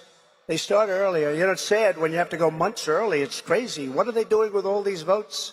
What are they doing? But Michael Whatley's doing a fantastic job, along with Lara, doing a fantastic job at the RNC. I said, we don't need votes. And Charlie Kirk is helping. He's got his army of young people. These are young patriots. These are young patriots. They don't want to see happen what's been happening in our country. Thank you, Charlie.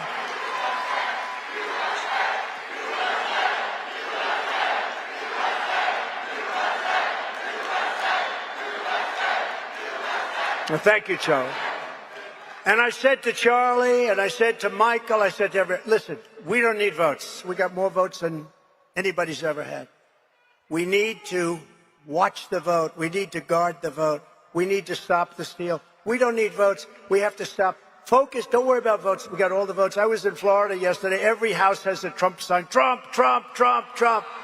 We have to guard the vote. When that vote comes in, from the moment they say they're going to sign, you know, these mail-in ballots are treacherous. They're treacherous. These boxes, these lock boxes are horrible, horrible, and we'll change it, but we have to win the election in order to change it. What they're doing, they have these boxes all over the place. People are walking up. Who the hell knows what they're doing? It's a horrible thing to watch. It's a horrible thing to watch. You know, when you have a real election and you walk in and they look at you and they check your photograph and they do you can't do much. But we have, like in the state of California, they send out 38 million ballots. Who the hell knows where they're going? They do. They go to a lot of Democrat neighborhoods. And you're told you can't win. I go to California, we have 100,000 people show up. I said, why are we losing California? We don't know. Why would we lose it? It's so corrupt, the whole election process. And what we want to do is we ultimately want to go to paper ballots, voter ID, one-day voting. And we want to make sure you're a citizen of this country. Every time the radical left Democrats, Marxists, communists, and fascists indict me, I consider it a great badge of honor because I'm being indicted for you. Thank you very much. Never forget, our enemies want to take away my freedom because, quite simply, I will never let them take away your freedom, and I won't. They want to silence me because I will never let them silence you, and in the end, they're not after me, they're after you. I'm just standing in their way, and I always will.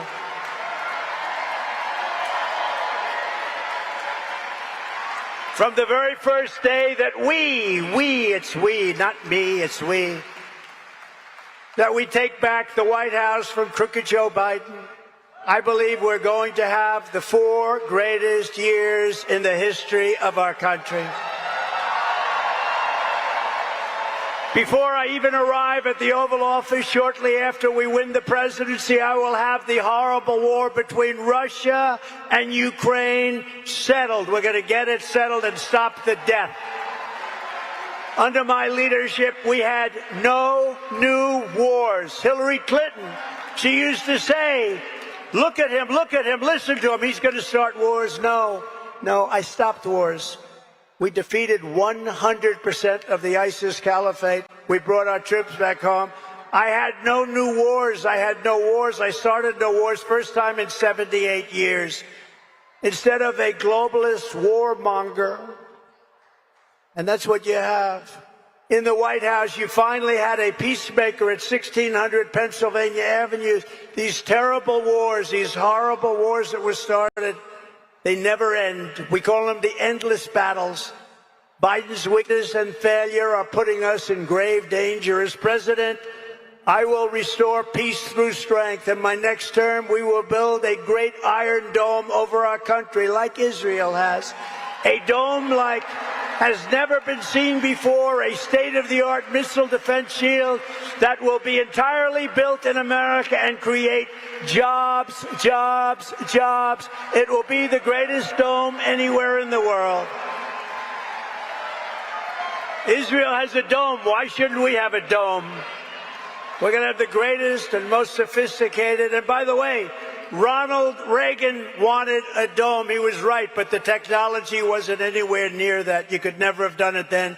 Today we have technology. Look at Israel the other day. 300 missiles shot, and everyone but one was knocked out of the air. 300.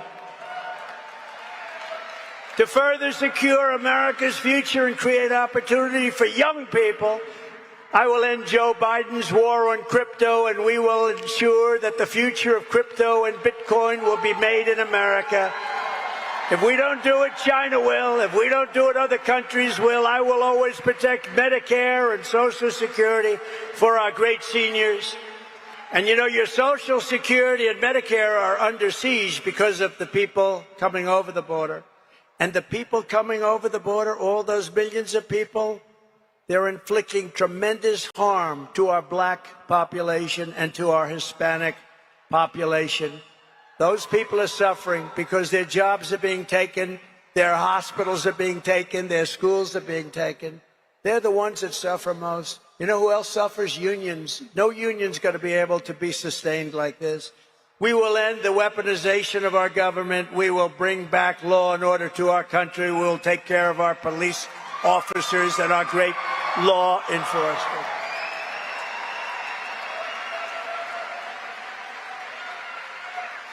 Joe Biden is out the other day trying to claim that crime is down, but actually crime is way up. They don't report crime properly anymore, as you probably have heard. Crooked Joe is citing statistics that no longer include data from 30% of the country, including the biggest and most violent cities. Oh, I see. That's nice. Meanwhile, Joe Biden still supports no cash bail and sanctuary cities. I'm probably the only one that has to pay bail. Think of it. I'm the only one, I think.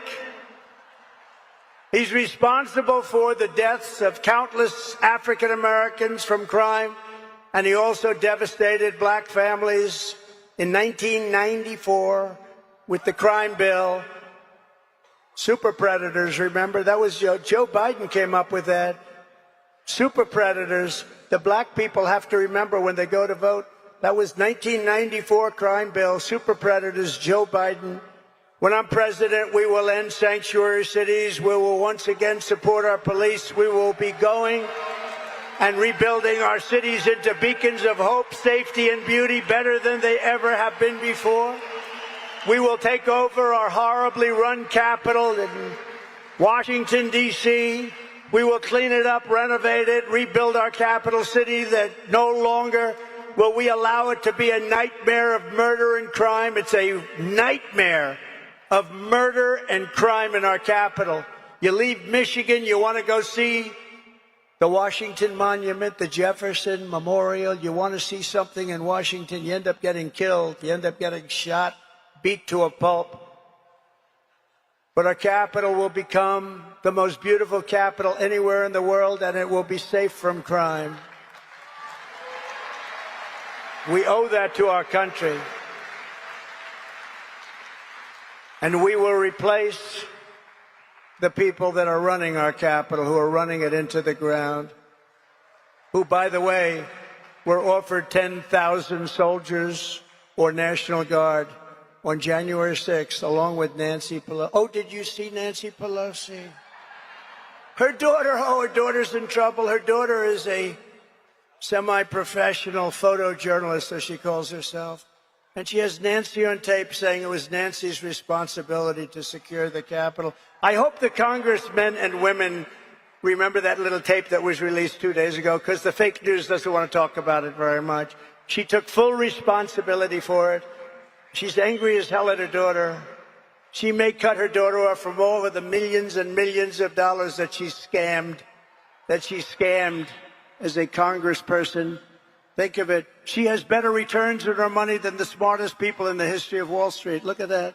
I wonder how she did that. On day one, I will sign a new executive order to cut federal funding for any school pushing critical race theory, transgender insanity, and other inappropriate racial, sexual, or political content onto the lives of our children.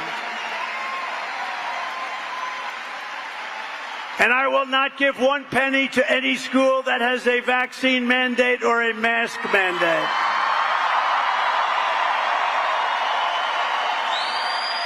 And I will keep men out of women's sports. And I will fully uphold our great Second Amendment. NRA endorsed me, gave me their full endorsement. Thank you to the NRA. We will protect innocent life, and we will restore a thing called free speech. It's being taken away from us by these radical thugs. And I will secure our elections at a level never seen before. And as I said, our goal will be one-day voting, paper ballots, proof of citizenship, and voter ID.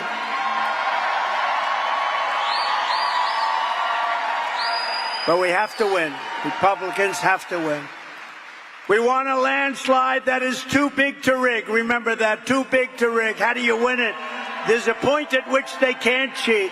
We want a landslide that is too big to rig. You know, we're leading in places that we've never led for 40, 50 years. Minnesota, we're leading by 2. We're leading in Virginia. We're leading in a lot of states that were not states that people even think about. No, we want a landslide. Remember the term, too big to rig. If you took the 10 worst presidents in the history of the United States and added them up, they would not have done near the destruction to our country as Joe Biden and the Biden administration have done. Take the 10 worst, add them up. He's worse than the 10 worst put together. The only good thing is Jimmy Carter is happy because his presidency was brilliant by comparison to Biden. So if you want to save America, I'm asking everybody to go out and, quote, swamp thevoteusa.com to make a plan to vote either by mail or early in person or on election day. Get out and vote and watch your vote. If you want to volunteer to help us turn out voters in your neighborhood, sign up. Get trained at TrumpForce47.com. You got to watch your vote because they destroy votes. They terminate your vote. They do all sorts of things. Watch your vote. You can do it.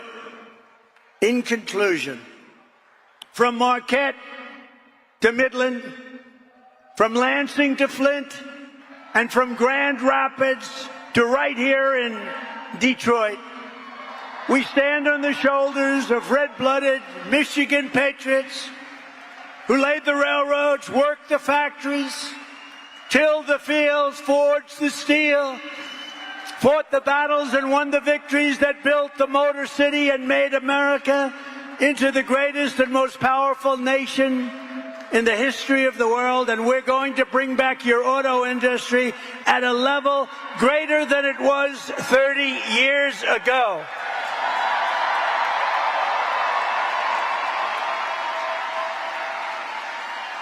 But now we are a nation in serious decline. We are a failing nation. We are a nation that has lost its confidence, willpower, and strength. We are a nation that has quite simply lost its way. But we are not going to allow this horror to continue.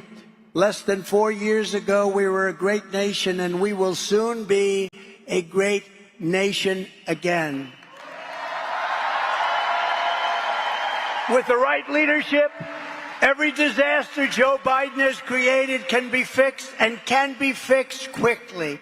Every problem can be solved and every wrong can be rectified, and we will do it all so fast. You will be so proud of your country again. You will walk outside and your chest will be out there. You will be having that beautiful red hat. We have everybody with that beautiful, beautiful red hat that says, "Make America Great Again." We love it. By this time next year, America's borders will be shut, sealed, and secure. And again, people will come into our country, but they'll come in legally. They're going to come in legally. And by this time next year, inflation will be in full retreat. Our economy will be roaring back. Optimism will be surging. American pride will be soaring. The American dream will be thriving again for citizens of every race, religion, color, and creed. Law and justice will reign all throughout our land. Freedom will be restored. The flame of liberty will be burning bright. Joe Biden, the worst president in the history of our country, will be a fading, horrible memory of the past. And our great silent majority and the once forgotten men and women of our country will be the ones shaping America's magnificent future when I am the 47th President of the United States.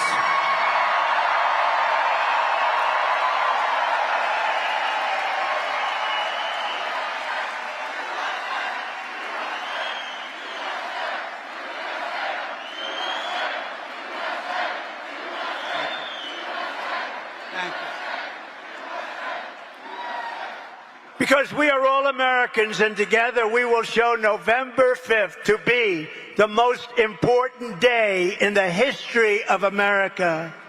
We are one movement, one people, one family, and one glorious nation under God. And together we will make America powerful again. We will make America wealthy again. We will make America strong again. We will make America proud again.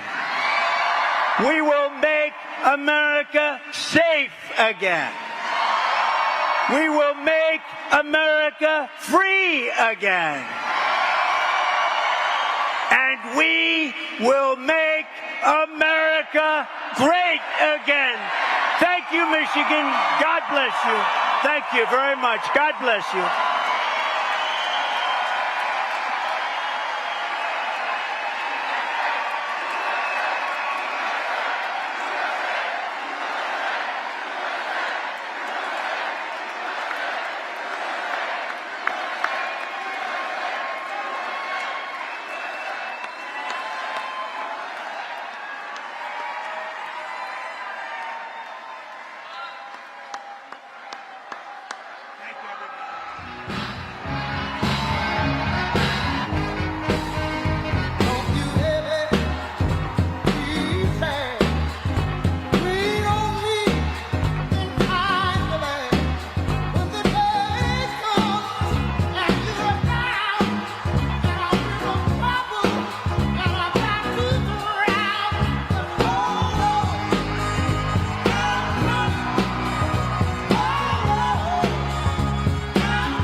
One more time, give it up for President Donald Trump, everybody.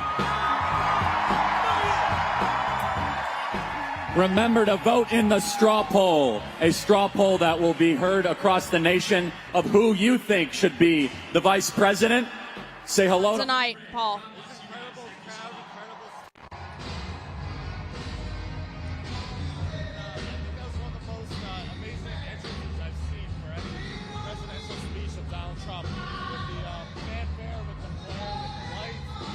Donald Trump touched upon every single topic you could get on with this speech, from the economy to inflation to the border to getting rid of taxes on tips.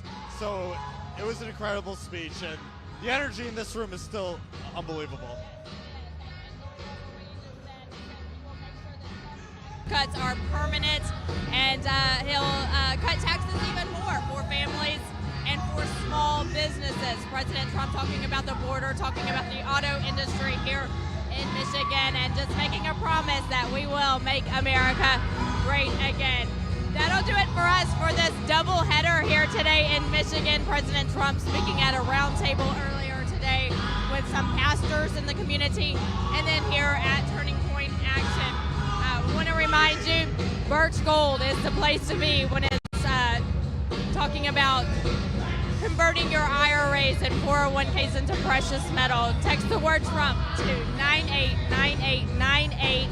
Representatives will call you and get you on the right track. That's Birch Gold Group. Yes, absolutely. It's the best way to secure your IRA, and that's what you got to do. It's incredible. They do incredible work, and be sure to enroll now. Also, the wellness company, don't forget makecaregreatagain.com, makecaregreatagain.com. Dr. Peter McCullough can get you on the right track to a better health for you and your family. Makecaregreatagain.com. Type in RSBN code. Get that e-kit. It's got ivermectin, amoxicillin, all kinds of great medicines to get your family healthy. Tax Network USA. If you're behind on your taxes, that's okay. If you have to owe back taxes, that's okay. The experts can help you. Make sure that you give them a call. That number on your screen, 1-800-357-1415. Go to tnusa.com/RSBN.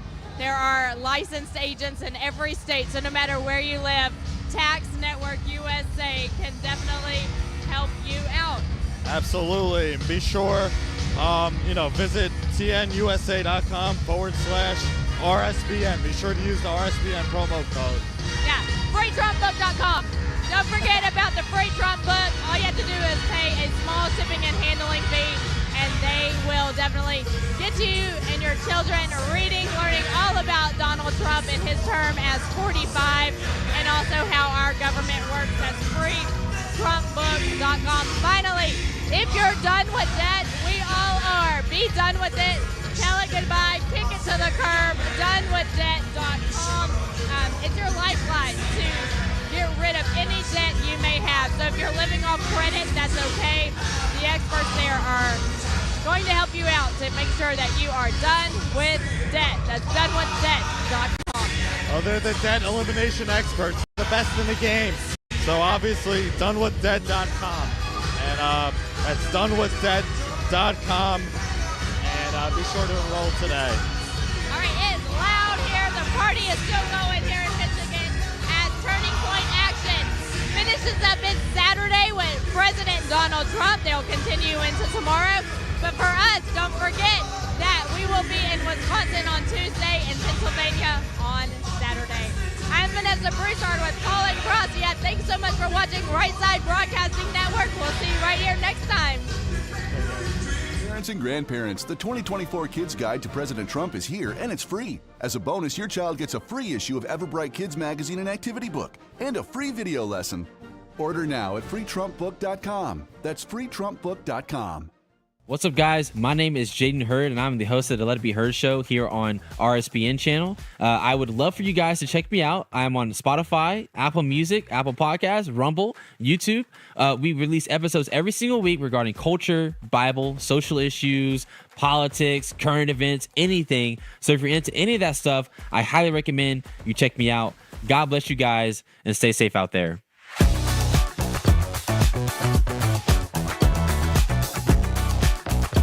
I'm excited to announce we're having a huge MyPillow spring sale, and here's a few examples. Buy one of our MyPillow 2.0s, you get another MyPillow 2.0 absolutely free. Made with cooling technology, the best pillow ever just got even better. And this just in, 9 brand new colors and styles of our Percale bed sheets. They're made with the finest long staple cotton, and now you can save 50% or more. That's as low as $24.98. And for the first time this year, I'm bringing you our My Slippers and Sandals for as low as $25 a pair.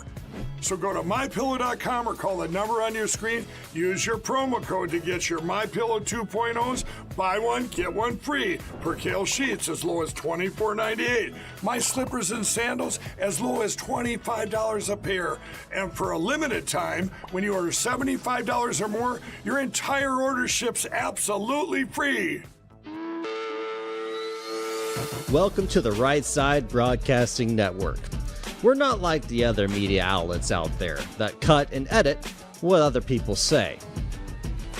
In 2015, we were created by our founder, Joe Seals, to cover President Donald J. Trump's speeches and rallies, to which we continue to do to this day.